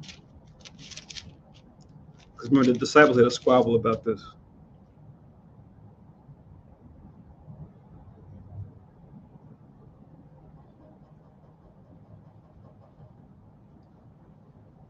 Go to Matthew, read Matthew 20 and start from in 24, and read down to 28. Just kind of get to the point. Matthew chapter 20. Yeah, and start from verse 24. Matthew 20:24. And when the 10 heard it, they were moved with indignation against the two brethren. But Yahushua called them unto him and said, Ye know that the princes of the Gentiles exercise dominion over them, and they that are great exercise authority upon them. But it shall not be so among you, but whosoever will be great among you, let him be your minister.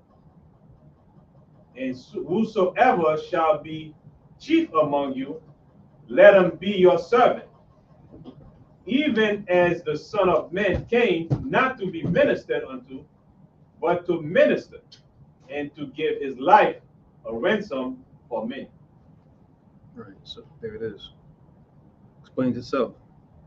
But it echoes what he was telling the Pharisees in 23. He's telling us now to his own disciples and giving them a little more context. Because right above this section, which I won't read, but you go into what happened above this section, you had James and John and their mother was there, and they were asking, can they sit on your right and left hand, right, my sons? And he said, they'll be baptized with what I'm baptized with. But he said, as far as sitting on my right and left hand, I can't give that. Only my Father can give it. So it caused a little contention with the other disciples as far as, who's the top disciple. But in the end, they will walk the walk. Because out of those two and Peter, they were the top three when it came to what was given them, right? As far as the path they had to walk in Christ. But people are always looking at the outside looking in, what they get the privileges. Mm-hmm. But they don't understand there's a lot of responsibility and sacrifice that comes with that. They always look at the nice clothes, the nice car you're driving. They looking at, but they don't understand what it takes to be there. A little corner office, a little plaque. Right. Got the little fancy door, Right. And they asking, like when you read above, they asking for the position. Yasha, but you don't know what you're asking for. Right. That's why he told them they're going to be baptized with what I'm baptized with, If that's what you want, that's what's going to happen. But just be ready when it comes. Come. And you'll see even heathens talk about this in the world. Like I know what was this motivational speakers, and like business, salespeople, like do like the presentations, do the hotel meetings. I think this guy Jordan Maxwell. He's like a Christian business person. He's always talking about the servant leader model, and he refers back to Christ. And he says, yeah, when you run your organizations, when you run your companies, you want to have the servant leader model in mind as far as how you deal with your employees, stuff like that. So you'll see the heathen kind of take bits and pieces of what Christ actually did, implement it, and for what it's worth, that's good. But they won't take it all into account, which is following the fullness of Christ's righteousness. They may follow his parables here and there with certain things, but as far as following Christ wholly, they won't. But you can give credit where credit is due. You say, yeah, this aspect of what you guys teach here with this workshop, that's good, because Christ said it, Christ did it. You know, but anything that's in the world is going to be the tree of knowledge of good and evil, which means whatever the doctrine is or the principles, it's going to be partly scriptures and then partly something else.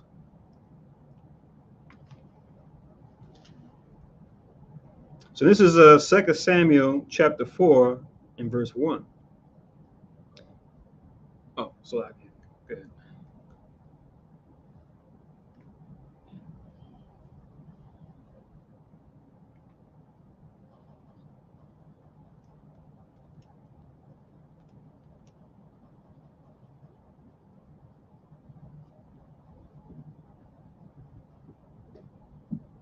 Yeah, even when Absalom died, like in 2 Samuel 18, the end, and even 2 Samuel 19 and 1. Just want to read it. 2 Samuel 19, verse 1. And he was told Joab, behold, the king weepeth and mourned for Absalom. Verse 2. And the victory that day was turned into mourning unto all the people, for the people heard say that day how the king was grieved for his son. And the people got them by stealth that day into the city, as people being ashamed steal away when they flee in battle. Verse 4. But the king covered his face, and the king cried with a loud voice, O my son Absalom, O Absalom, my son, my son. And Joab came into the house to the king and said, Thou hast shamed this day the faces of all thy servants, which this day have saved thy life and the lives of thy sons and of thy daughters, and the lives of thy wives, and the lives of thy concubines. So, David started mourning for his son, and Joab stepped to him, that he had to, straighten himself up because the people are waiting on him. Okay. And you're connecting this with what we just read, or? No, how about, when I'm trying to make the connection. because you were talking about like weep for somebody who's righteous. Okay. And oh Lord, this was his son. Joab stepped to David, because the people are, relying on King David. Gotcha. So you're saying weep for the righteous only. Yeah, this is the son though, but it's still, save, the people are waiting on him. Although he's a king, he has rulership. People are still waiting on him to, mourn, yes, but still think of others. Yeah, this is going to be a hairy one when we get there in 2 Samuel's. We get into that story in its fullness, so you guys have a fuller context behind, the dilemma concerning Absalom, right? Given how things could have went, had different choices been made, But yeah, once again, the good, the bad, and the ugly, which we see with even our most righteous rulers, right? Even in the case of David, you'll even see, like the example that you read, a respect of persons, if you will, right? Because when it hits close to home, it's like, oh man, you're obviously going to feel some kind of way when it's your brother, your sister, your son, your daughter, your mom, your dad, right? And just how do you execute judgment in the proper fashion? But yeah, like I said, I don't want to go into that too much because we got to kind of go into the whole story of how it started, with Absalom fleeing and what caused that, the initial actions that started it. And then, kind of weigh those things in the balance. But this is throughout us. That was 2 Samuel 19, 1-5.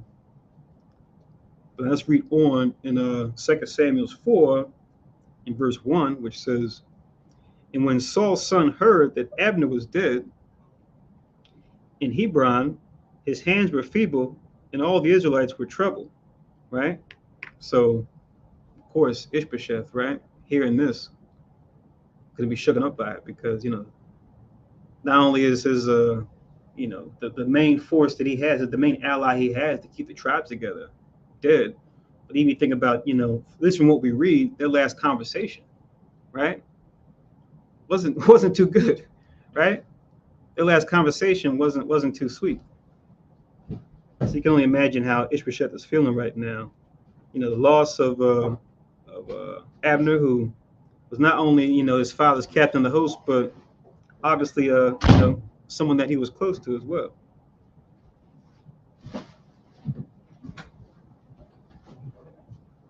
So it's a sad loss, but also a fearful loss as well when it comes to how he's going to even deal going forward, given that Abner and that I'm kind of doing a service like live. You just take it in the back because thanks. The water.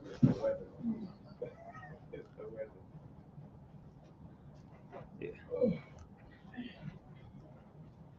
So you can only imagine that Ishbosheth is probably thinking or feeling some kind of way, obviously, given that he was close to Abner and that he trusts Abner,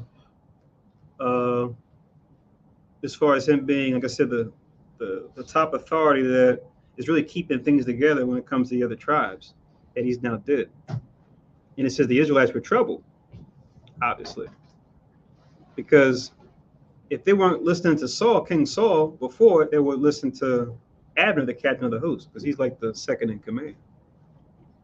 It says, and Saul's son had two men that were captains of bands.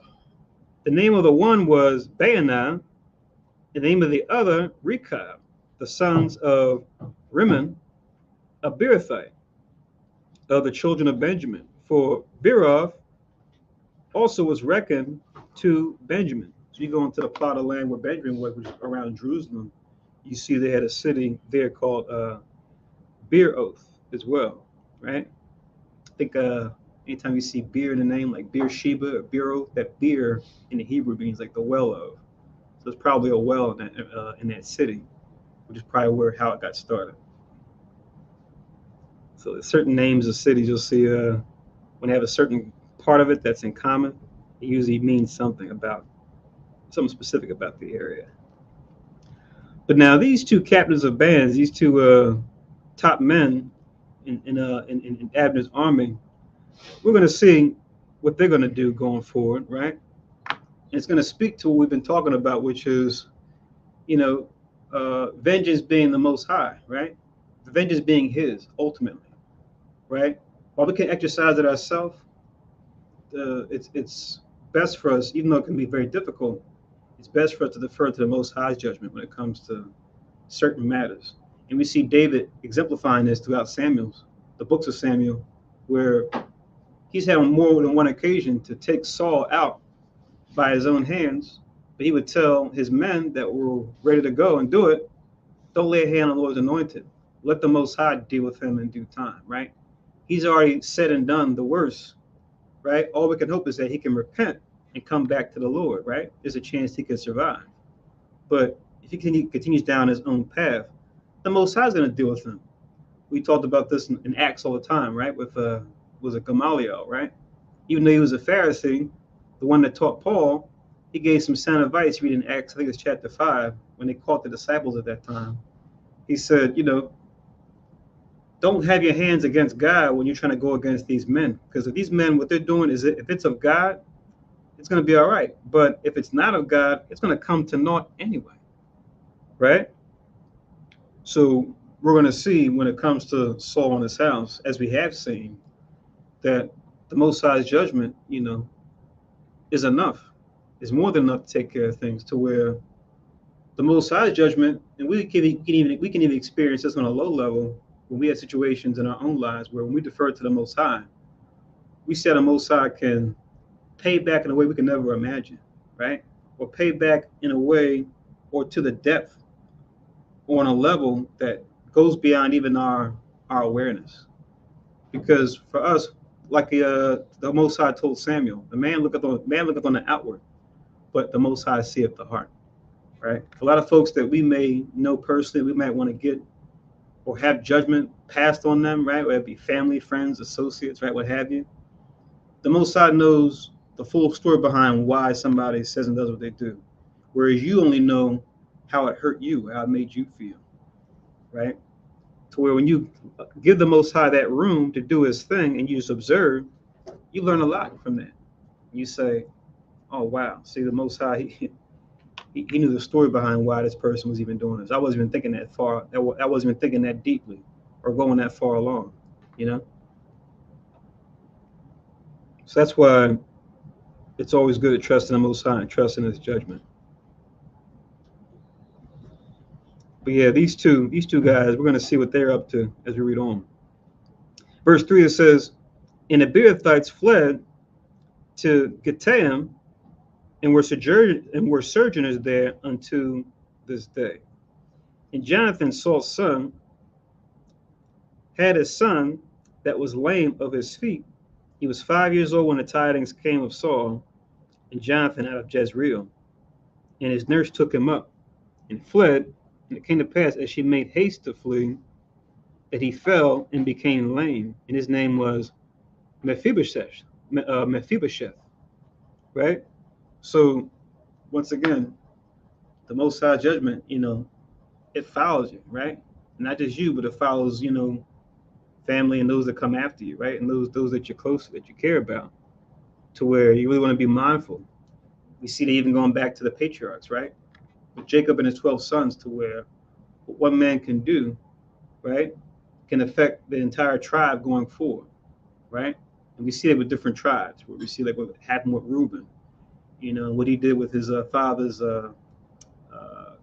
concubine Bilhah, or what Simeon and Levi did as men, and how that would carry on to them becoming tribes later on. Or other tribes, you'll see similar things there as you go down the list. But yeah, it can follow you and follow your house.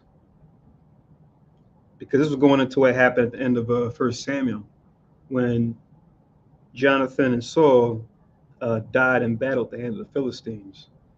That it's not to say she intended to drop him, but it ended up happening, where he was dropped and then he became lame, right? This Mephibosheth.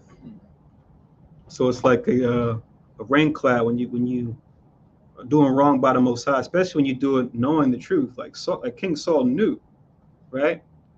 So by you knowing and then still not doing, going against, it's like you got that rain cloud that's hanging around, not just you, but family, friends, and it just, as we're going to see, it can cause all types of misfortune to take place, which just goes to what the Most High told us, right? Vengeance is mine, I will repay, right? Wait on me. At the same time, we're gonna read it later too. It says, "He that killed with the sword must be killed with the sword," right? Mm-hmm. So we're gonna see that. So it's always a balance to it. We're gonna see what David did. One might say, "Man, David did this. That's judgment, and that's scripture." It might seem grievous to, but that's part of the judgment. Mm-hmm. I don't know if it's the right meaning anyway. They say his name means the mouth of shame. Mephibosheth. So, I don't know. I have to let's see, look at it later on.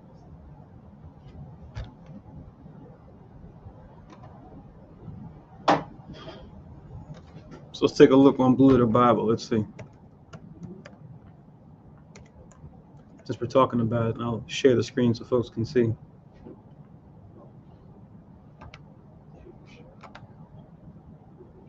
Oh, thought I was sharing it. Hold on.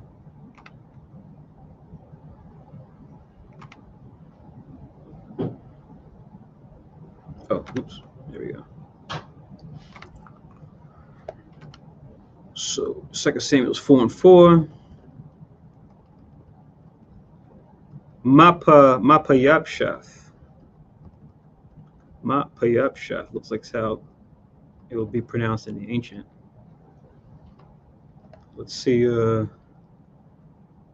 what they tell us. So the Strong's 46:48.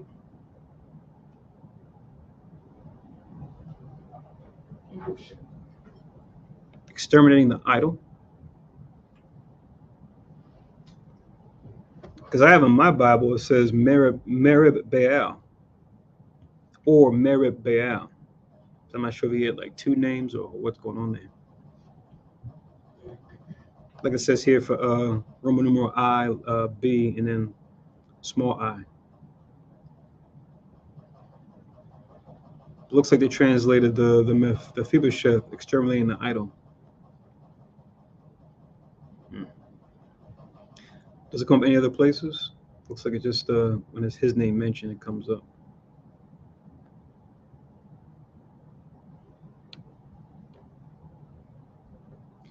Yeah. So this Mephibosheth, as you can see, he's going to come up a couple more times as you go through 2 Samuel and through that history book. As we go into those stories, we'll see how he grows up and who he comes to be, even with his being maimed, right? Once again, art imitating life. You know who I thought about? I thought about him when watching the House of the Dragon with the Strong brothers. He had they called him the Clubfoot, because it was like two brothers. One was like strong, valiant fighter, but the other one it was like maimed, but he's kind of like a little finger, so to speak, of this time period as far as being like cunning and scheming and stuff. So I kind of thought about I thought about Mephibosheth when I saw the Clubfoot guy from that show.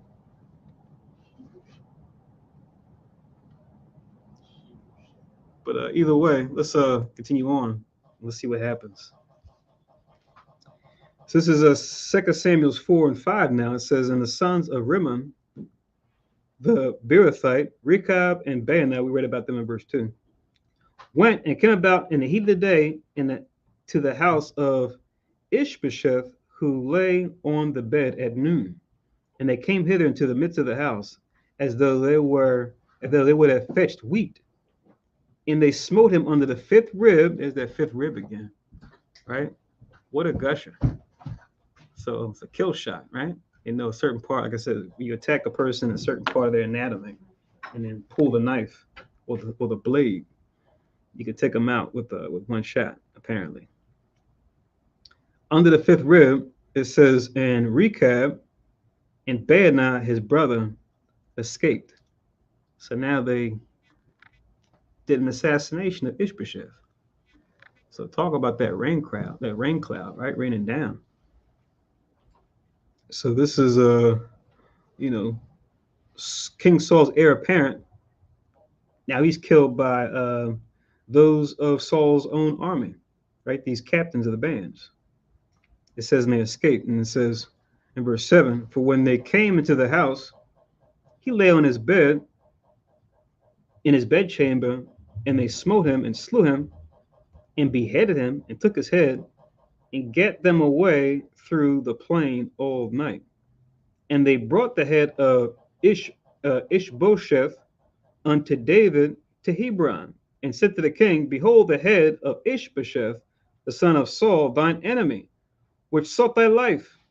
And Yahweh have avenged my lord the king this day of Saul and of his seed. So these two captains of bands, I guess once they found out, Abner was dead, once again, you got to be careful, right? And there's a scripture that deals with this, right, as far as about being deceived by our own vain opinion and how evil suspicions can overthrow our judgment, right? Them being men of war, they're thinking in terms of war as opposed to like civil terms. They're probably thinking, oh, Abner's out the picture. Who's he going to come for next, right?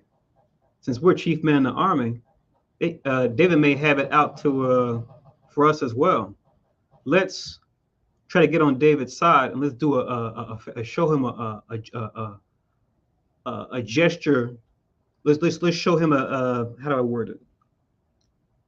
A gesture. Let's do a gesture to win favor from him, right? And what better way to do that than take out the heir apparent of King Saul, right? And bring it to David. But now we'll see how David responds to this gesture. Apparently, from their standpoint, they think this is going to win them favor, to where it's not going to be like David going out and pretty much picking off the enemy army. Because what you see in the world, you know, in past times and in present, is anytime you have a new ruler that comes on the scene, right? Like I said, you see, we did it, and you see other nations did it. Whoever the previous ruler was, if there were like an opposing party or an opposing faction, that new king or that new ruler is going to look at the old ruler's army, his top men, right, his top rulers, his chiefs, right, his advisors, and then pretty much, as they say, clean house, and say, oh, so you were in favor of my enemy, the other opposing king or the other opposing general. Okay, take him and put him to death, right, or capture him, right? Especially if they can't get allegiance from them. Even if they do get allegiance, even if they do acknowledge a new king and say, all right, as I fought for the past king, I'll fight for you now, Lord. For you're worthy to take the reins. That king can still say, you know what? Nah, you were hardcore for the other guy. I don't trust you. I think you might be an upstart. You might try to overthrow me because you're loyal to the other guy. I'm gonna kill you. So them thinking that, they think, okay, maybe we can get David's allegiance. Maybe he won't come and try to take us out too, like Abner died. Maybe we won't be next on the chopping block. So now let's go and take Saul's son, kill him, and say, see, look, we're for you, David, right? Don't take us out. So in a carnal sense, it kind of makes sense. But from a righteous judgment standpoint and bringing the Most High judgment into play, is not the way we should go about things. But we're going to see how David responds to this this gesture to try to win his favor. Right. It's a tricky situation. Right? And it reminds me of when you look at Jay-Z and when he had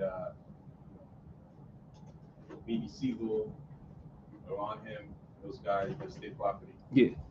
Right? Those guys, they were all out on war, right? And always want to defend Jay-Z in any situation. Uh-huh. Like jump in the crowd and start causing ruckus.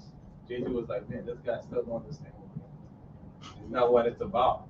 I understand you for me and you want to go out all at war, but that's a different game that we play, right? So I bring this to say that, those guys, they think they doing David a favor. They messing up things, Right.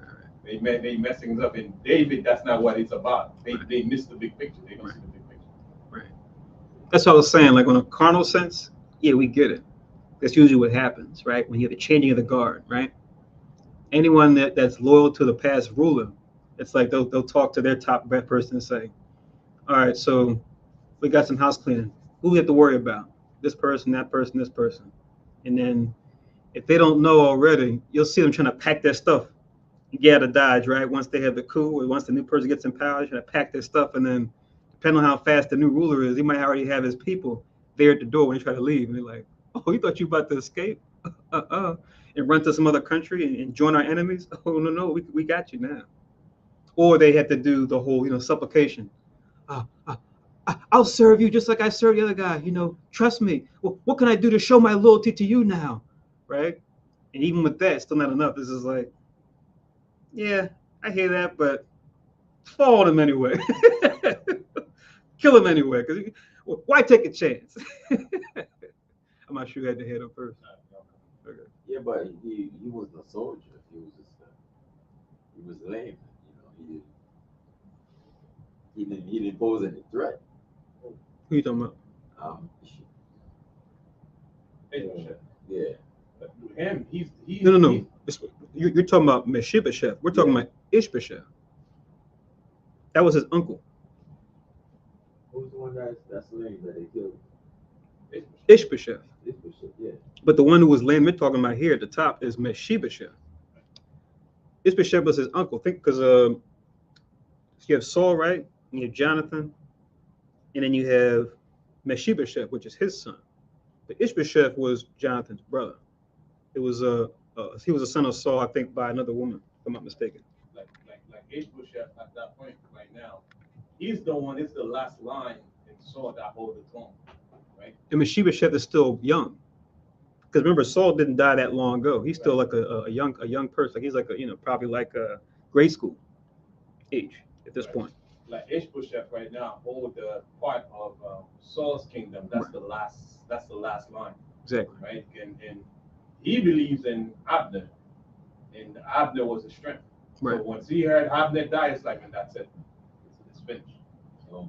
And these two guys that were his Baana and Rechab, they're on that same time where it's just like, damn, if Abner's out the picture, right, who might he come for next? And we're captains of the band. They're like the next in line. So it's like, oh man, anybody coming for us next? So let's try to do what we read, this gesture to try to win favor with David, as far as they're thinking. But we're going to see David's response to see, okay, what's the righteous judgment, the righteous way to go about things. But now let's continue on, right? So let me read verse 8 again, just so we're kind of aware of what's going on, right? It says, and they brought the head of Ishbosheth unto David to Hebron, and said to the king, behold, the head of Ishbosheth, the son of Saul, thine enemy, which sought thy life, and your Lord, or Yahweh, hath avenged my Lord the king this day of Saul and of his seed. It says in verse 9, we even if we don't know what's going to happen, we kind of have an idea, because just seeing from 1 Samuel and the way David's been rolling, on more than one occasion they've been able to take out Saul, and David has had to tell his own men, don't do it. Yeah, I know we have the authority, they're asleep. Yeah, we can get them, but let's just show them that the Most High delivered them into our hand, but let's not take their life, because he's still the Lord's anointed, right? We can almost predict David's going to have a similar response in this matter too, to where it's like, look, the Most High's already got, is going to take care of Saul's house. There need not be any blood on our hands, right? If anything, let's see how many of them can actually repent and just acknowledge my righteous authority, and then we can just bring them into our government. But like I said, let's see if the prediction is correct. So let's see what David actually does. I'm just always the same was when you went upstairs was we already see David's track record as far as the way he's going about things. So we kind of have an idea of probably how he's going to take this. Right here, this is our Game of Thrones right there. Yeah, exactly. It says in verse 9, and David answered Rechab and Baana his brother, the sons of Rimmon, the Beerothite, and said unto them, as Yahweh liveth, who have redeemed my soul out of all adversity, right? So he's acknowledging the Most High is the reason why he's even where he's at now, right? Even given all the things that he dealt with, even at the hands of Saul. When one told me, saying, behold, Saul is dead, thinking to have brought good tidings, I took hold of him and slew him in Ziklag, which we read that in 2 Samuel 1, right? Where he said, you thought it was cool to lay your hands on God's anointed, even if it's a story, you still thought it was cool to do that? Fall on this dude. So now David's bringing up this same character, right? This guy that came back and actually admitted to taking Saul's life, as though it would be something that David would take a liking to. So now he's grouping them in this same group, right? As far as what they did. I took hold of him and slew him in Ziklag, who thought that I would have given him a reward for his tidings. Verse 11, how much more when wicked men have slain a righteous person in his own house upon his bed? Shall I not therefore now require his blood of your hand and take you away from the earth? So it's just like,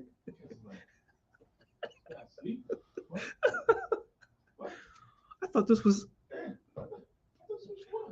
I could probably, it doesn't say it, but I can see they probably look at each other, probably one hits the other one in the arm, like, I told you it was a dumb idea. Remember what I told you we should have did that. Remember what Doeg said? It was dead till fast. That was What's it though? That was Agag. Agag. Okay. Yeah. Yeah. Is it? Bitterness of death past. Samuel's like, oh no, we're not done here. We're not done with you yet. Finish him. But yeah. So verse 12. Can we run? And David commanded his young men, and they slew them, and cut off their hands and their feet, and hanged them up over the pool in Hebron. But they took the head of Ishbosheth and buried it in the sepulchre of Abner in Hebron. I'm going to make an interesting note, make a reference to the last part. The last precept here.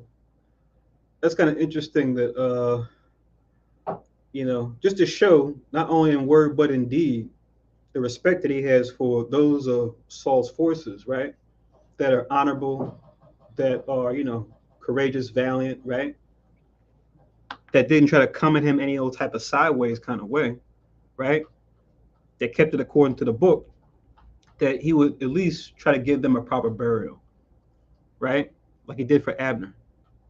Even in their city, in Hebron, right? He could have reached out to Ishbosheth and said, do you want him to, be buried up there in, Manam, right? Where they were at, up in the north, like we saw on the map.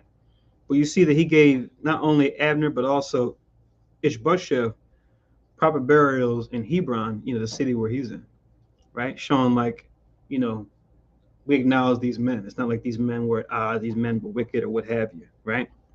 So I just think that part is kind of interesting. It's kind of the what do you call it? The implicitness of that last precept. It's not really explicit, but it's more implied, right? As far as him giving them the proper burial. But yeah, in case we're curious about what he's talking about in chapter 4 and verse 10, we can just link 2 Samuel. 2 Samuel chapter 1.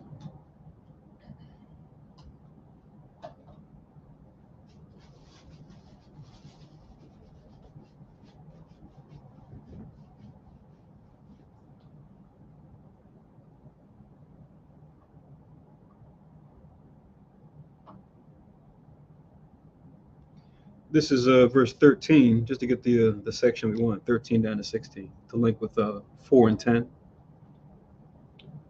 So chapter 1, 13 to 16. So 2 Samuel 1 and 13. And David said unto the young man that told him, as far as what he told these sons of Rimmon, whence art thou? And he answered, I am a son of the stranger, an Amalekite. 14. And David said unto him, how wast thou not afraid to stretch forth thine hand to destroy the Lord's anointed? Talking about King Saul, who's now dead. And David called one of the young men and said, go near and fall upon him. And he smote him that he died. And David said unto him, thy blood be upon thy head, for thy mouth hath testified against thee, saying, I have slain Yahweh's anointed. So this is who David's talking about when it comes to these men of Saul's, these two captains of Saul's bands, right? When it comes to his host, them taking these matters into their own hands by killing his son, beheading him, and then bringing the head to David, thinking that they would win favor by doing so. So, once again, setting more precedents as far as this is the man that David is. This is the way he's going to go about governing things. So, people witnessing these things, they're seeing these events take place, and they're saying, okay, this is David. This is who he is. This is how he's going to rule. This is how he's going to, get things done. So another one to add to the record books. You see, it becomes a common theme with Israel or with the other nations sometimes, where in war for key people, you see their hands getting cut off, their heads getting cut off, right? Sometimes their feet. You start looking at how sometimes the Most High even speaks about a person's strength, right? As far as for, what you sign up for with your right hand, right? Or what, your feet are swift to run to do mischief, or your mouth projects, hurls out curses and blessings and things of that nature. So when it comes in times for war or judgment, you see and find that a person's head is cut off, right? Because your head is where, you know, your mouthpiece, your vocal piece to hurl out these curses or these accusations. We're gonna cut that off. We're gonna show you that that has no power and strength. Same thing with your hands, right? You cut off their arm or their shoulder because they were using that as like their power, their strength. Makes So sense. even here, when David had the young men kill these men, they cut off their hands and their feet. So a lot of symbolism also goes into even the way a person sometimes is killed, or even after they're killed, what happens to them, so that other people will look at that and say, ah, okay, I see, you know, by what you use, what you sign up for, you agree to, can also be either your judgment, your detriment, or you can be honored or praised by it. So you kind of see that consistently throughout the Bible, Old and New Testament. That's an excellent point.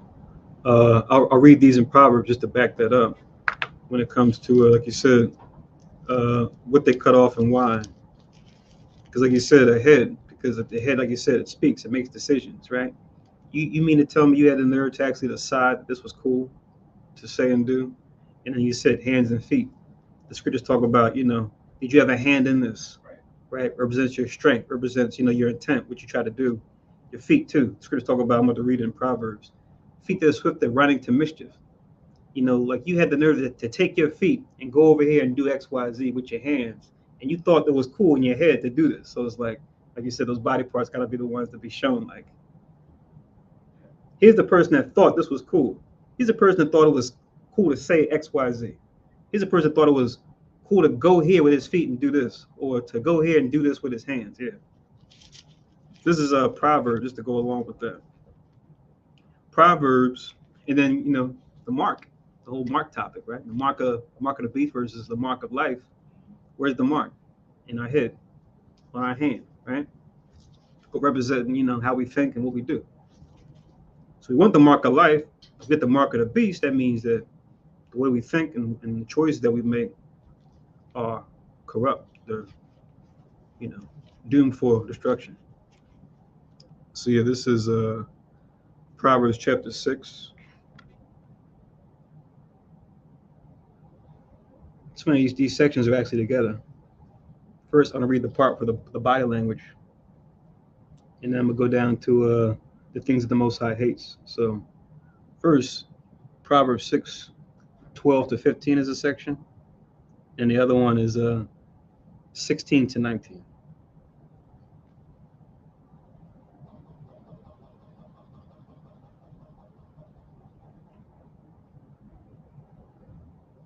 So this is Proverbs 6 and 12, right? It says, a naughty person, a wicked man walketh with a froward mouth, or unruly mouth. He was saying about cutting out someone's tongue, for saying horrible things. It says, he winketh with his eyes, he speaketh with his feet, he teacheth with his fingers, right? So we even employ this at camp, right? Or just in even regular settings, where when it comes to reading someone's body language, those are the key things to look at when it comes to size up somebody, what they're about. You look at their eyes, you look at their hands, you look at their feet, as far as the condition of their hands and feet, right? What their hands and feet are doing when they talk to you, what their eyes are doing, right? When you look at all those together and look at all those gestures and movements together, it tells you a story of, you know, where the person has come from and where they're currently at. Sometimes both, when it comes to, you know, who and how they are. So it says he winketh with his eyes, he speaketh with his feet, he teacheth with his fingers. And I know you said you watched the court shows, right, Kahan? Or you see like even in the shows where they're going to the interrogation room, right? They interrogate certain people and they say, you know, did a good cop and bad cop come in? And then you'll see the person sitting there being interrogated. And you know, if a person who's kind of, you know, been through this more than once, they'll try to train themselves, right, to like not give any tells, right? Like they're playing poker or something, where they'll just look straight ahead. Their hands won't be, you know, whereas the first time, like, you know, they feel like a juvenile or something, the first time in there, you know, their hands might be. But just because their hands are shaky, you have to understand why. Is it because of deception? Is it just a fear of, you know, what might happen? They might lose something, or, you know, their feet might tap, right? So you look at all these things when you're talking to someone to kind of try to figure out not only what they're doing, but why they're doing it, as you gather more intel about how they got caught up in the matter, whether it be a murder or a larceny or, whatever the crime was. So as judges, Solomon says this, and he knows this because he's dealing with matters all the time and teaching other judges how to deal with matters, right, that are handling smaller matters. So, Solomon, with the wisdom of the Most High, he's speaking on this insight when it comes to, dealing with the people and the matters that they're bringing to him. Reading on, it says, in verse 14, frowardness is in his heart. He deviseth mischief continually. He soweth discord. Therefore shall his calamity come suddenly. Suddenly shall he be broken without remedy. Right? So this person is up to no good. Their judgment is going to come back upon their own head in due time. If not by the hand of righteous men and women, by the Most High himself. Right? Just give it time. To link with this, before I read 16 and 19, you can just write down in Ecclesiasticus.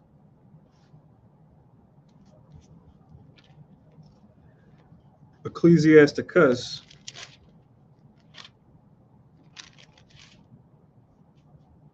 chapter 19, verses 29 and 30.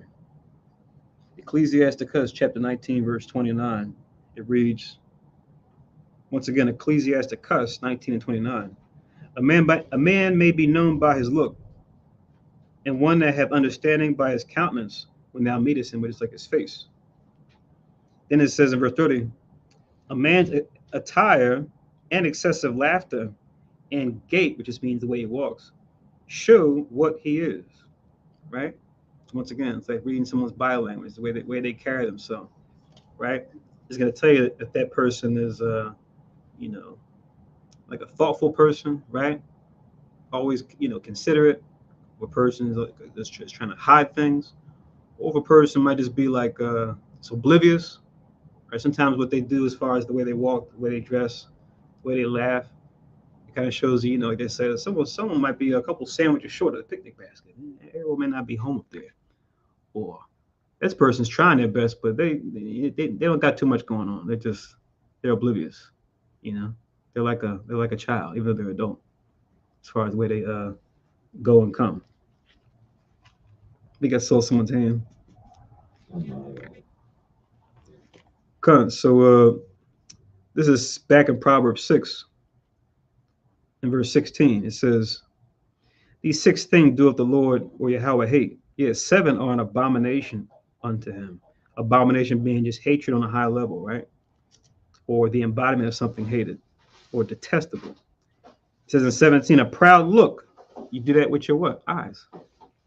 A lying tongue. You do that with your tongue. And hands that shed innocent blood. We talk about cutting off the hands, right? Did you have a hand in this to harm these people that didn't do any wrong, like you did to Ishbosheth, sons of Rimmon? A heart that devises wicked imaginations. That's the head, right? That's where your thoughts come in, right? With your thoughts, your reasoning combined with your emotions, right? Which lead to decisions or actions. It says, and feet that be swift in running to mischief. There's the feet right there, right? So, like the law talks about, not running to a multitude to do evil, right? You see a bunch of people getting ready to do something wicked, and you want to join in and see, oh, they fighting, what's going on? You want to run and see what's up. You should have used your feet to do something else. Then it says again in 19, a false witness that speaketh lies, going back to the tongue again, to the mouth. And also, and he that soweth discord among brethren, right? Another one as far as the head, namely the tongue, right? Where instead of you trying to bring brothers together, you're sowing discord. You're trying to separate brethren as opposed to bring them together by whatever means. Namely here, you telling tall tales, making stuff up, telling half truths. And then people hear it and they go, oh, he said that? Oh, he did that? Okay, I got something for that. This is like, it's not what happened, Oh, since I linked Ecclesiasticus with the first section, I guess I can link these two. Back to Ecclesiasticus, chapter 19 also. I like this section here. This is Ecclesiasticus, chapter 19 and verse 13. I'm going to read down to 17. Link this with Proverbs chapter 6, 16 to 19. But this is Ecclesiasticus chapter 19 and verse 13. It says, admonish, which we know admonish means the correct, right? From reading Ecclesiastes 12 and 12. Furthermore, by these, my friend, be admonished. Admonish a friend, it may be that he have not done it. And if he have done it, that he do it no more. Remember, we want to be like Moses and Christ, where it says they were mighty in words and deeds. Mighty in words and deeds. Words, what you say. Deeds, what you do. Like we were talking about last night, you have an entire field of communications, which deals in words, right? And you have deeds, which, goes into decision making, risk management. You have all these types of fields, right, that you can study in school that just deal with the simple concept of your deeds, your decisions, right? So here we see when it comes to someone's decision, right? It may be that they have not done it. It may just be that, like we're going to read, you just heard they did it, but you don't have any evidence. You don't have 2 or 3 witnesses to confirm that they actually did this. It says that they have done it, that they do it no more, right? So you did do that thing you're not supposed to do. Don't do that thing. Like the guy from The Office, he says that line. That thing that I don't like, do not do that thing. Verse 14 says, admonish thy friend, it may be that he have not said it. Now it's going to your words, your communication. And if he have, that he speak it not again. So confirm that he actually or she actually said the thing that someone said that they said. Because they may not have said it. It may just be hearsay. It may just be a rumor. So you always want to confirm it with the person, right? So there's your deeds, there's your words. And then as you go on in verse 15, it says, admonish your friend, for many times it is a slander. I kind of spoiled it, but here's why. Here's why there's this is the reason behind 13 and 14. Admonish your friend, for many times it is a slander, right? Which we know slander, that's where the word devil comes from, right? Or I should say slander comes from devil, because devil, it literally means a slanderer, right? In the Hebrew, in the Greek, the word is diabolos, where you get diablo from, in different Romance languages. Diabolos in the Greek means to throw across. Like you have diameter, which means like to measure across. Diabolos means to throw across. In other words, like you're throwing an accusation across, like you would see like in a courtroom. And I always like to go to the example in Job where Satan is talking to the Most High about Job, and he says, "Does he love you for naught? Have you not put a hedge about all his stuff and protected him? Take all his stuff, and he'll curse you to your face." That was Satan being the devil. That was Satan slandering Job. So you have an actual example in the scriptures of what it means to be a slanderer or a devil, right? So where we could be, even though we're supposed to be angels to bring that righteous message, right? We can be devils and slander also, which is kind of interesting how you have angels and devils being referred to. The Elohim can be referred to as angels or devils, and both those titles are also tied back to speech or communication. Christ being the word, being over them all, right? How ironic is that? But anyway, back to verse 15. Admonish your friend, for many times it is a slander, and believe not every tale, right? And we always use the kind of joke or the funny example of, you'll see it sometimes in like comedies where somebody walk by a house and have their shades down, and then you look at the shade and you'll see the outline of the person. It looks like they're doing something they shouldn't be doing, right? Or they, doing some, behind closed doors activity. You go, whoa, what in the world, right? You see the shade, and it looks like they're, kissing somebody or hugging somebody, but then it's like you go to the other window looking, and it's like a friend from out of town, or they're just carrying something, they try to move something from one place to another, like some kind of furniture.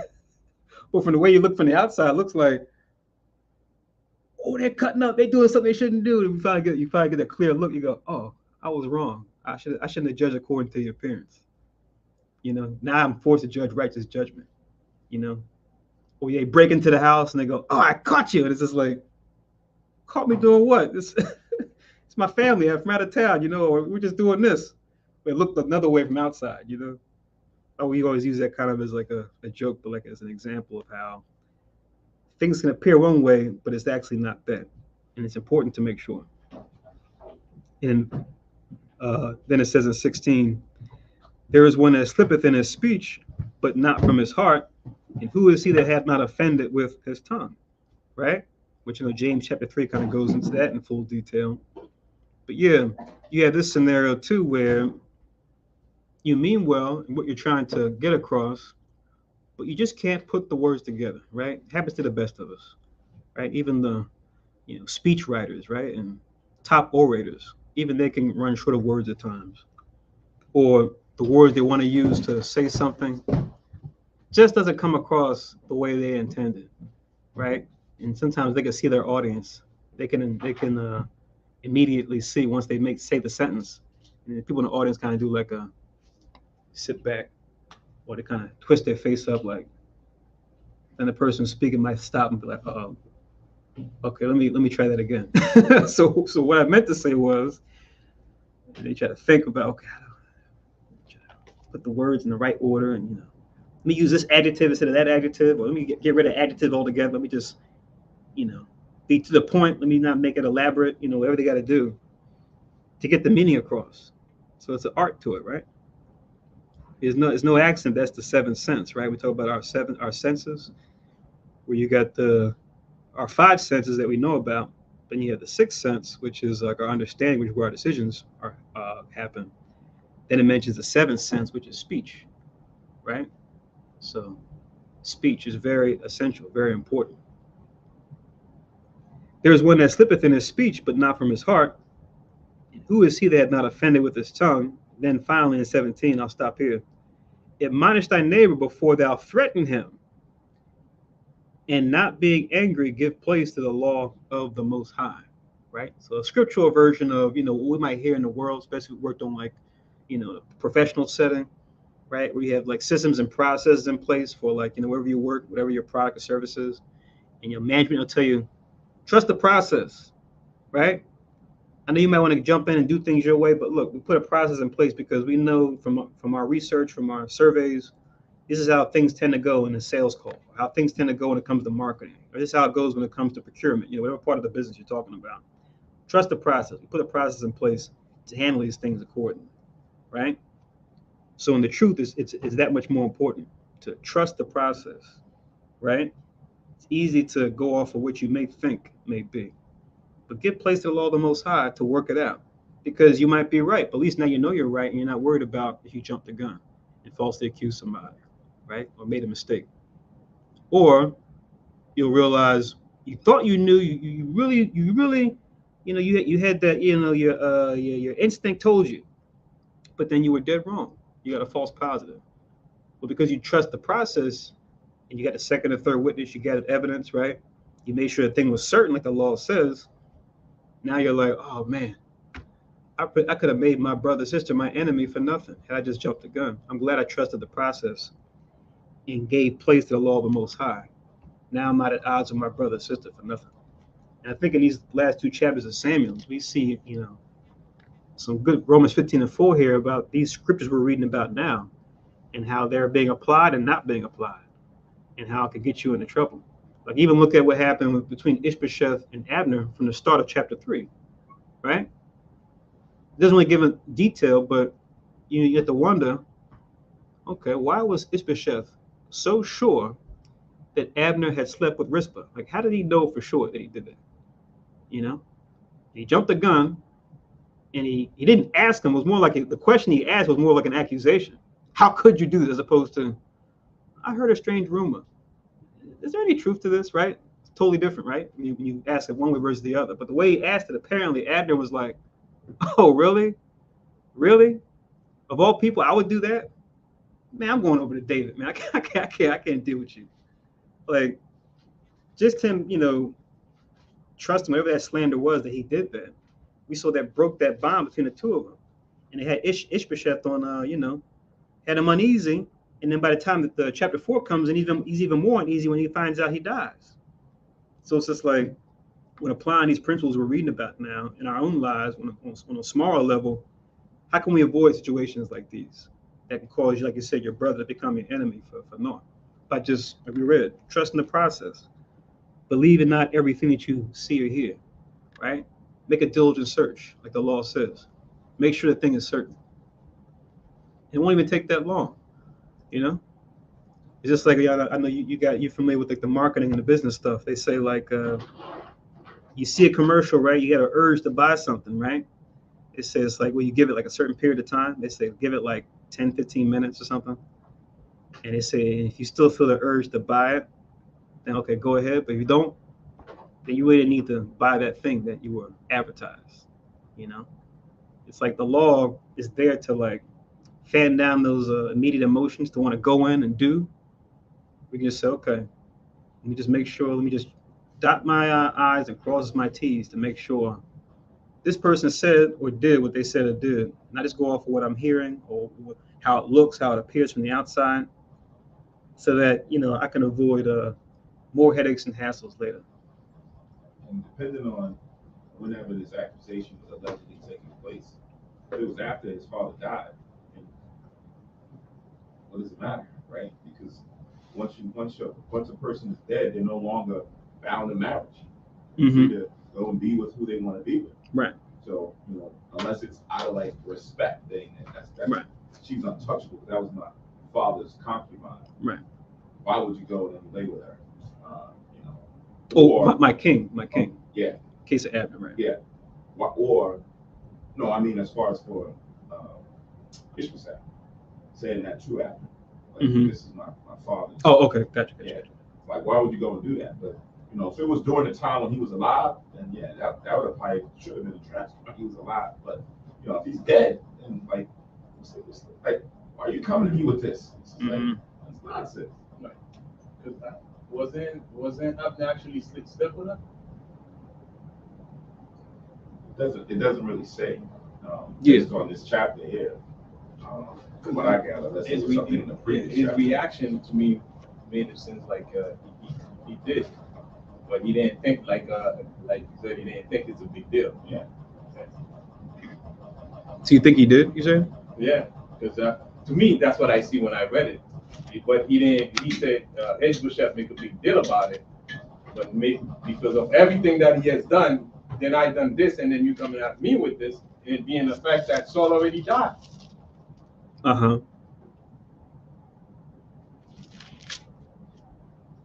Okay.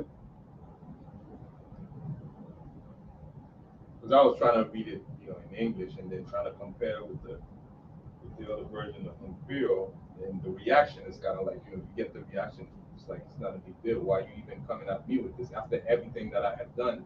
And then that right here, you make a big deal out of it. Come on, man, that's it. I'm not dealing with you like that. So we had the volume down on the teleconference. Somebody was saying something? Yeah, I said, did he or didn't he? It doesn't say. It sounded like it said he did, and he knew that he did, and that's why he got on him about it. It doesn't say specifically, it's just he questioned him. But the thing, what I wanted to ask is, Saul was dead when it happened, so it was okay anyway, wasn't it? That's what Samak just said. Oh. Not sure you can hear us in the background. It wasn't clear enough to determine if he did or didn't. I thought the way I read it, he did do it, and he was saying, "What's wrong with that? I'm fighting for the kingdom and keeping you the king." Right, because if I go, because I think Abner knew, that Ishbosheth really depended on him to keep things together, obviously. As far as the other tribes that weren't with David. That we know for sure.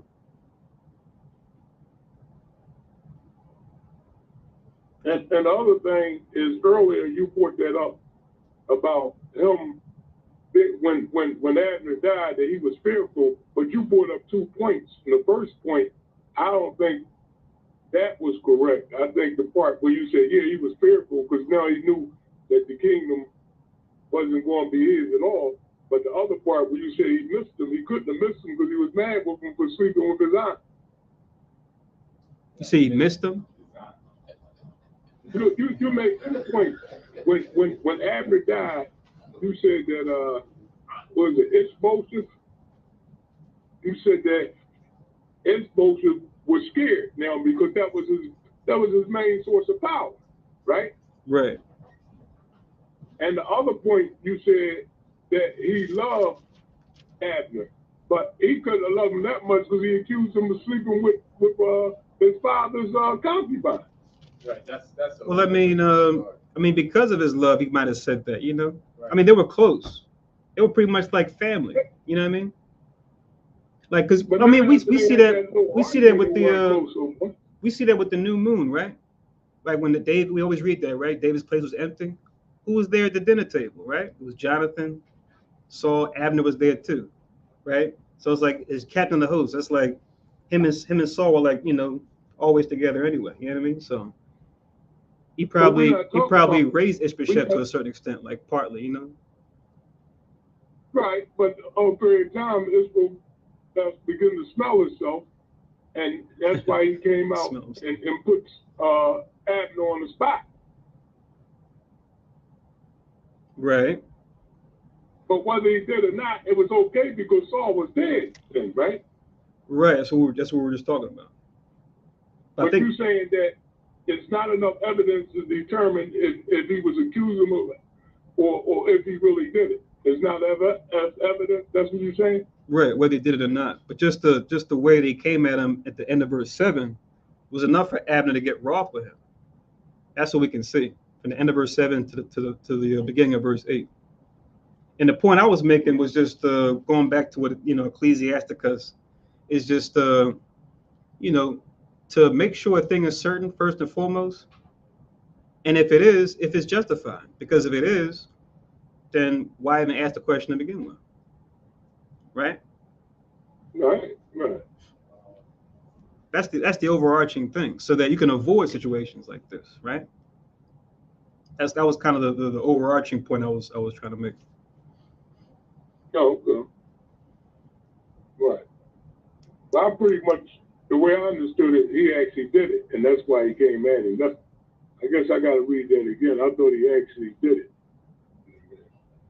Well, like I said, whether he did or didn't, we can argue over it. But I think the point we're trying to make is the way he came at him about it.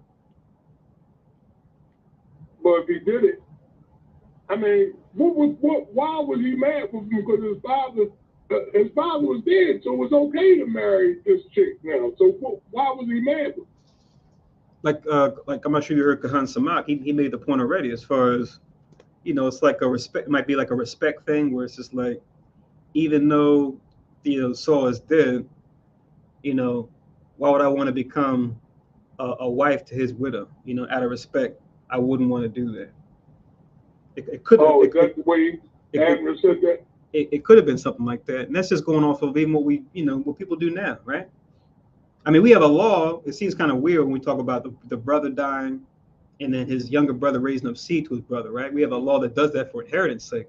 But we know in today's setting, you know, most of us and, you know, even other nations probably wouldn't do that. It's just like, dude, that's your brother. That's your late brother's widow. Like, why are you gonna sleep with her? You know, like all of them you could choose from. Why get with her? And you still got some scandalous stuff. People do it anyway. Sometimes they do it while the brother's still alive, right? I mean, look at the Herods, right?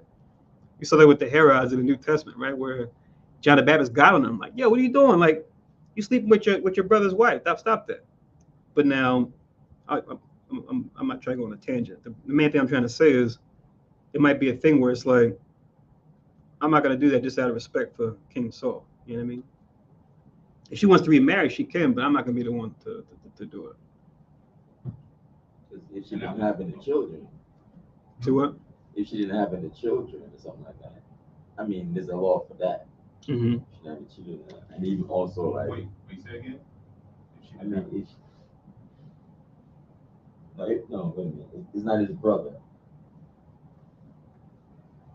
Say it louder so he can hear you. I mean, you could be... I mean, I can only say that he must have did it. He asked him the question. He asked him, why did you do it? He didn't say, did you do it? He asked him, why did you do it? Right. Mm-hmm. So he must have did it. I mean, when I read different translations, based on the Creole translation. And also keep in mind that that's Ishbosheth's mother. This concubine is Ishbosheth's mother. Mish or Ish? Mish. Wait. Mm-mm. One second. Right. I thought that was Jonathan's son.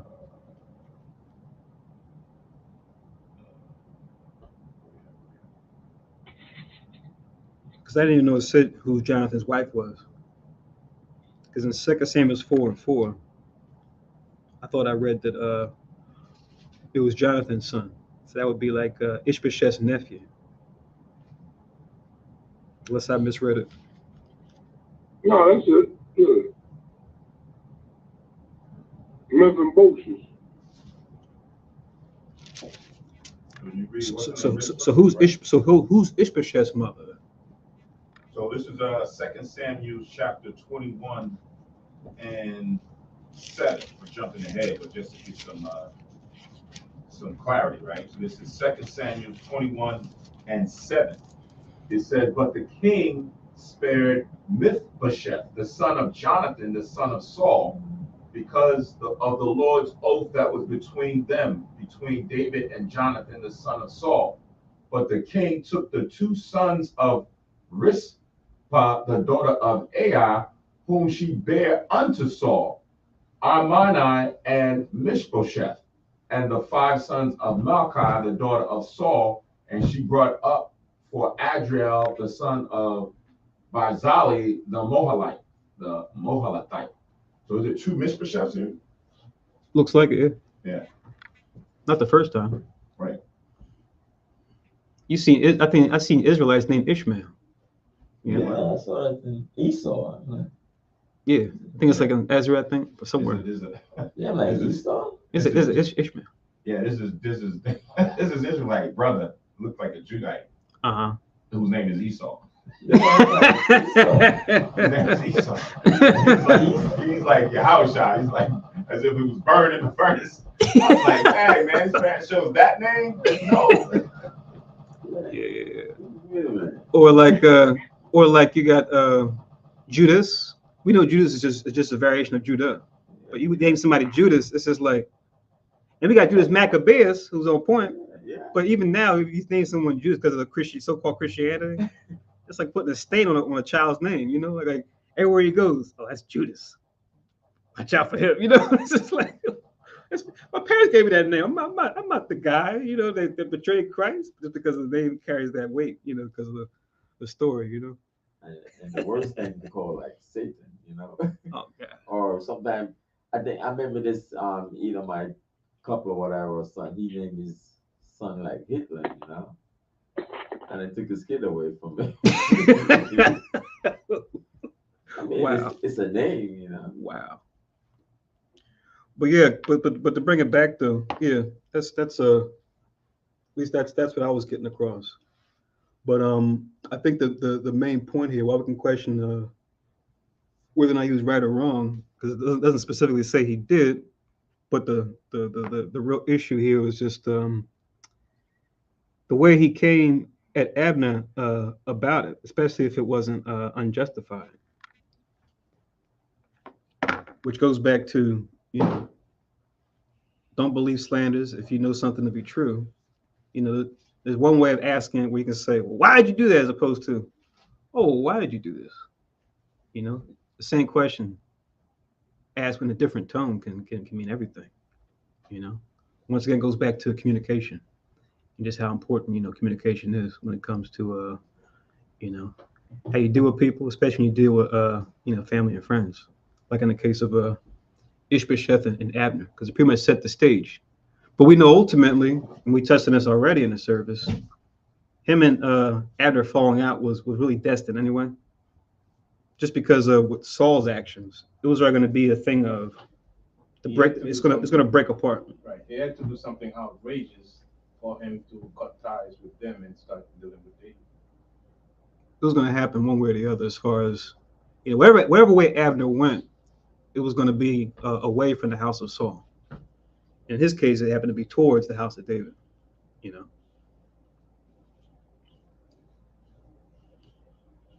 But yeah, it's not really much more there. I wonder if is this story in Chronicles? Maybe there's some more details in Chronicles.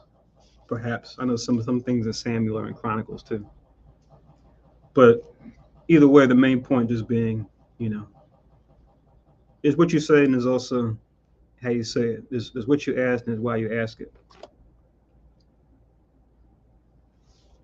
That being evident.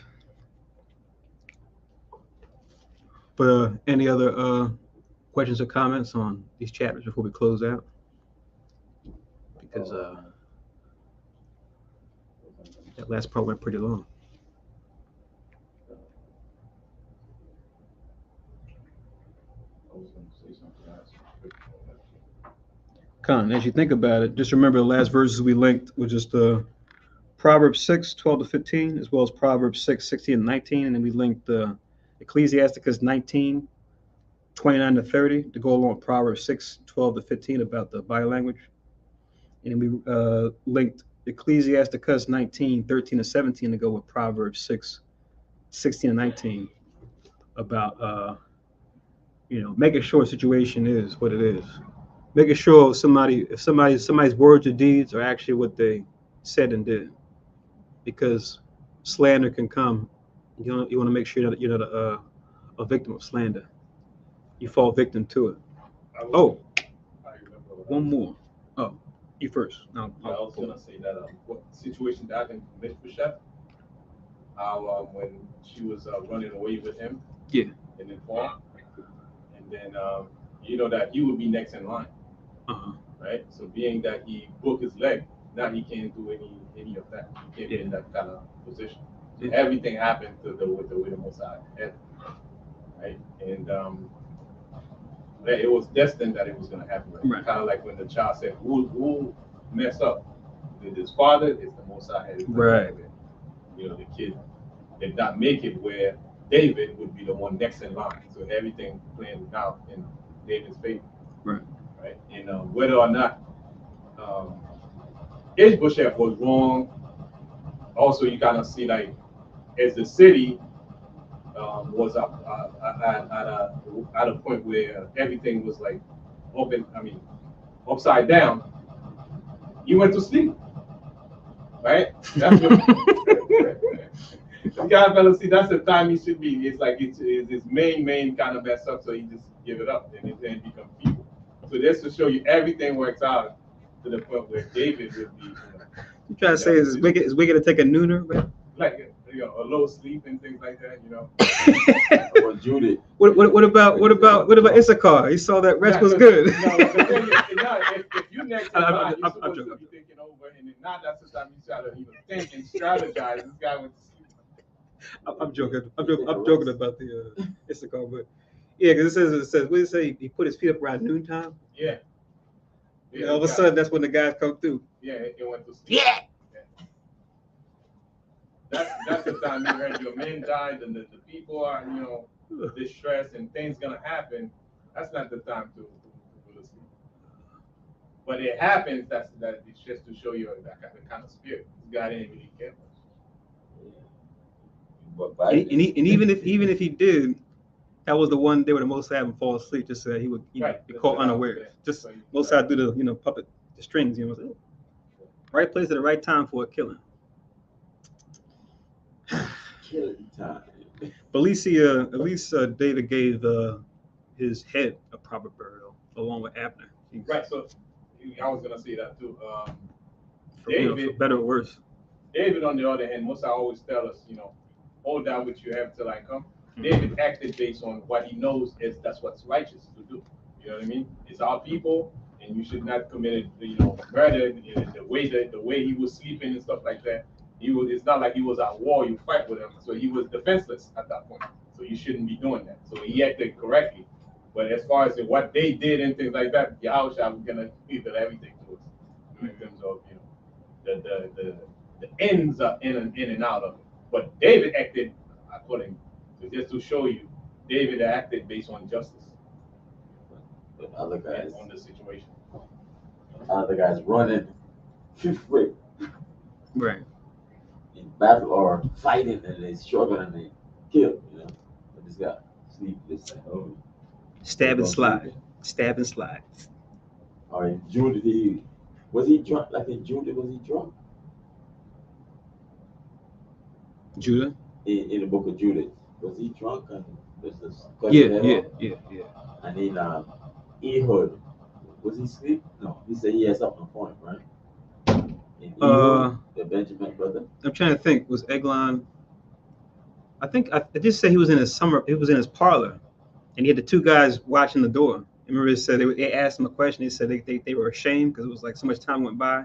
Like, why is he not responding? They went in there, and by the time I went in there, it was like Eglon was already laid out, and Ehud was gone. I forget if he was drunk or not. I'm not sure if what it says. I gotta read that in Judges again.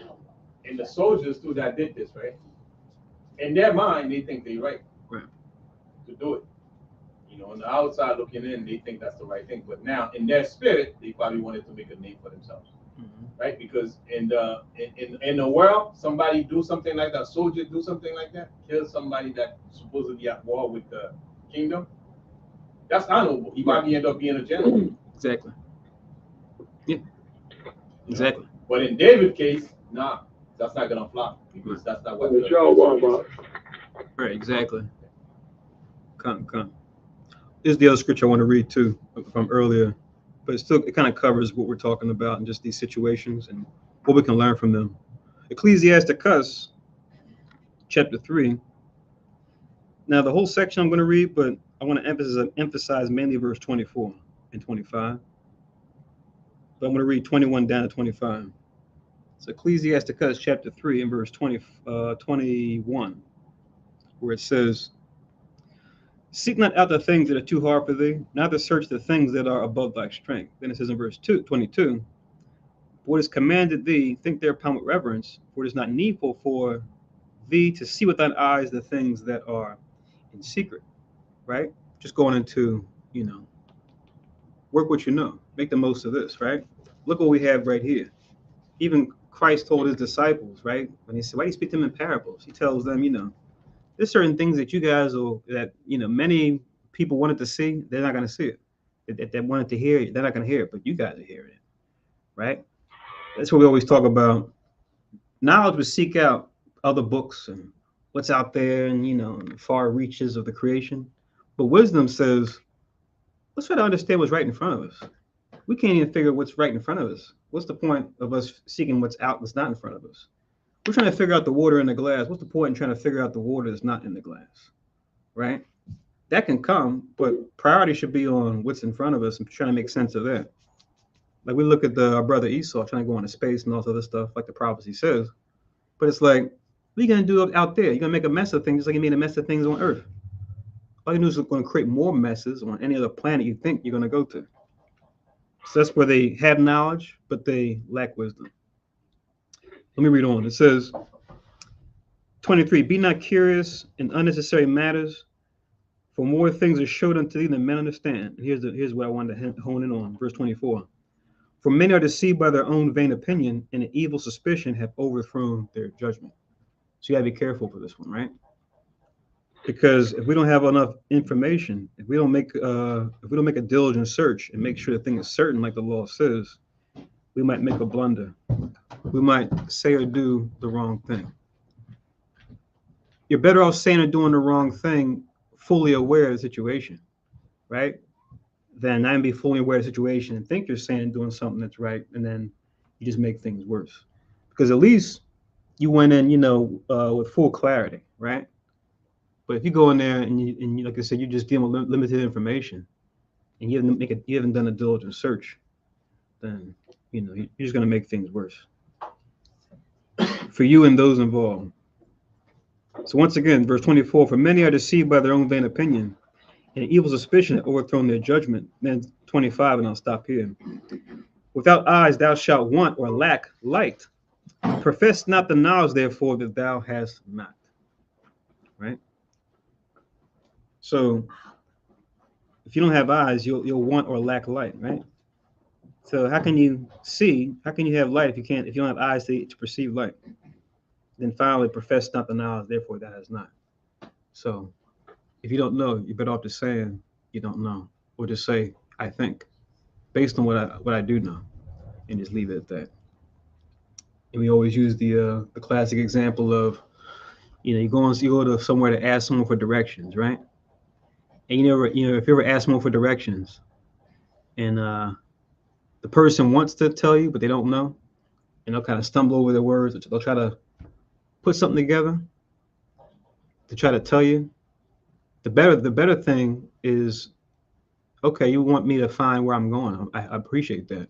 But they're better off saying, you know what, go here or go inside to the counter or ask, the officer so and so, that works around here, whatever.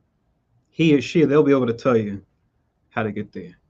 That's the wiser approach if you don't know, as opposed to, well, I think you go about two lights and then you're gonna yeah, you gotta bang a left at the there's a tree there, I think, and then there's a McDonald's across the street. You're trying to help your brother or sister, but you're making the situation worse because you don't know. So don't profess the knowledge that you don't profess the knowledge that you don't have, because folks will call you on it. Oh, you're an expert in this? Oh, okay. All right. Well, we need your help with this, and it's just like they always talk about that with like interviews and stuff, as far as being honest about your experience and what you're able to do. But yeah, that's Ecclesiasticus 3:21-25, emphasis on verse 24 about being deceived by a vain opinion. Khan, I stated it earlier and I'll state it again. Romans 15:4, things written aforetime, written for our learning, that we through patience and comfort of the scriptures might have hope. So as you go through the books of Samuel, the books of Kings and Chronicles, we definitely want to do that, consider that, and bring it up to today, because that's the beauty of the scriptures, is that it's ageless, timeless wisdom. It's not passe. It's not oh, that was back in biblical days. That's how they did this, that, and the third. We know the truth, which is whether it's the information age, the industrial age, the bronze age, the iron age, doesn't matter. The flesh is always the flesh. People are always people. Temptation will always be temptation. That won't change. That's why we'll be able to read these stories that happened, over a millennia ago, and be able to relate them to things we go through now. Because the technology won't change it. The industry won't change temptation. If anything, all it'll do is just enable it or enhance it more. But it's still temptation. It's still the same temptation. The flesh is the flesh. The spirit is the spirit. Okay. So anyone else have any other questions or comments before we wrap it up? It's funny because we kind of finished around one. We had like a dog on like an hour worth of commentary on the the last part. But hey, let all things be done to edify, right? Okay. So we'll say Ashar Shabbat then. Also, this evening, Most High's will, for those who are able to either attend who are here or watch through online or listen to over the phone, we'll be doing a closing service tonight. Most High's will start at a reasonable early time so we can get through the service. We just definitely recommend, like we discussed yesterday, if it's better for you to stay home and stay warm, then do so, because it's a cold one this weekend as far as travel. But if you're able to get to and fro without problems, then by all means do so. But just we have other means to come together if you are restricted in that fashion. And we'll also set up prayers afterwards and well wishes for those that may be ill or sick at this time, that they have a speedy recovery as well. Make sure you guys got your ginger tea ready, and you got your turmeric, anything to help out your immune system and your body, your joints, Make sure you have that in your system as we see the winter is here. Right. At the same time, too, don't let social media keep us awake too long, because nothing can replace the physical parents with us coming together. I mean, granted, you said it already. If you can't, you don't want to be, not participate, not get online, but coming together like the scripture says, physically, nothing can replace that. You know, nothing can replace that, and now it becomes a sacrifice to do it because social media make it convenient to not want to be there. We don't want to be, caught up in that. If we can, we gotta do our best to do it to make it. Duly noted. Duly noted. Yeah. See, Esau using the COVID epidemic as a means to, make it like the norm, right? So, like you said, we gotta be mindful of that as far as the ageless, timeless wisdom. Whereas Esau in the world, they'll say, "Oh, for safety, do X, Y, and Z," when it may not always necessarily be the case, because we know with them over time, and we're witnessing this. If we have eyes to see it, ears to hear it, and a heart to understand it, they want to set up a society that pretty much subverts the law and any proper practice of it, and to make it convenient to do things that aren't righteous. So that's the direction we're heading in, for the seemingly minuscule, small thing to the, great things that people do, that are out in the open. While we pray to the Most High, and we have the spirit of Abishai with us every day as we gather together, right? But we're still longing for physically Abishai to come back. Mm-hmm. No matter what, we want to see Abishai in the kingdom and to be there. That's what we're longing for. But you see, nothing can replace that. Absolutely.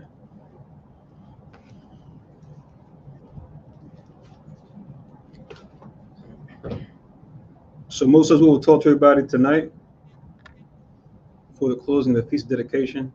Oh, next week we're going to be going into Colossians chapters 1 and 2. Once again, Colossians 1 and 2. We did the Old Testament today. We're going to do the New Testament next week.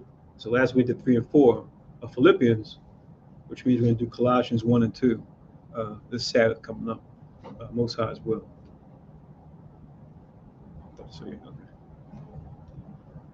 Okay. So with that, we'll say Ashar Shabbat, wa Ashar Kanaka, Yawam Zah, not Zah like this, but Zah like the Hebrew letter Zah, which is also 7. Which I think in the Hebrew, Yalkanan, is it Shaliyasher? Is that the third day? Is that third?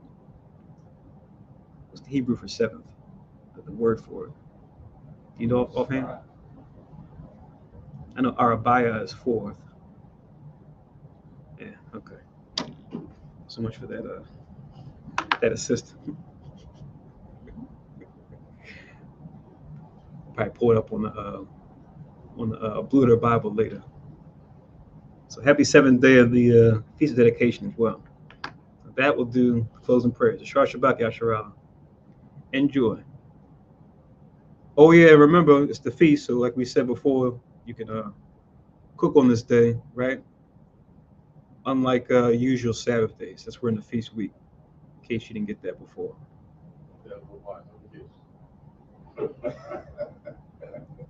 No Pollyanna. Waiting to see him tonight.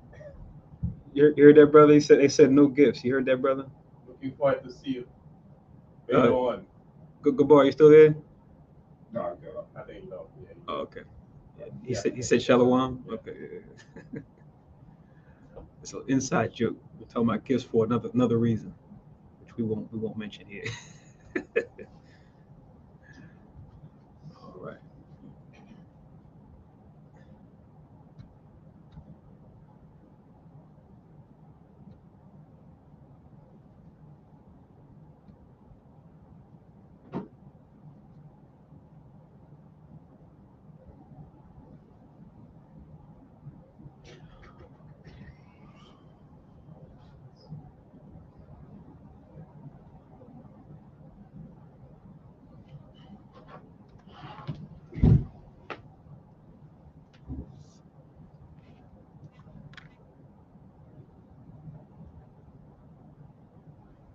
Roman watch, 3 hours.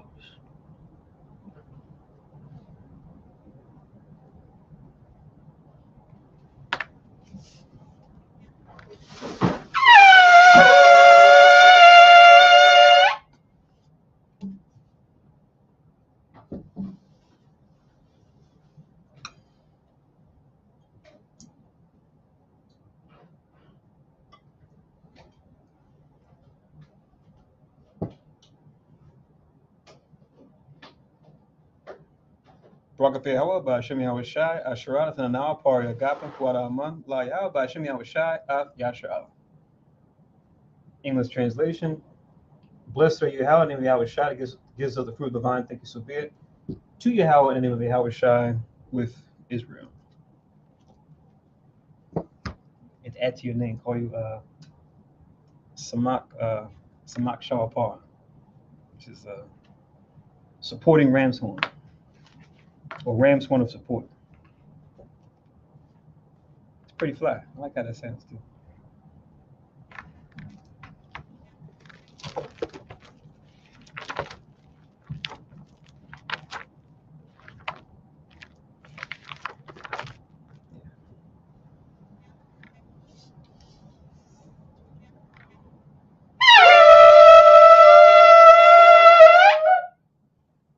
I might as well put you on your ocean, stand in the face of Jerusalem.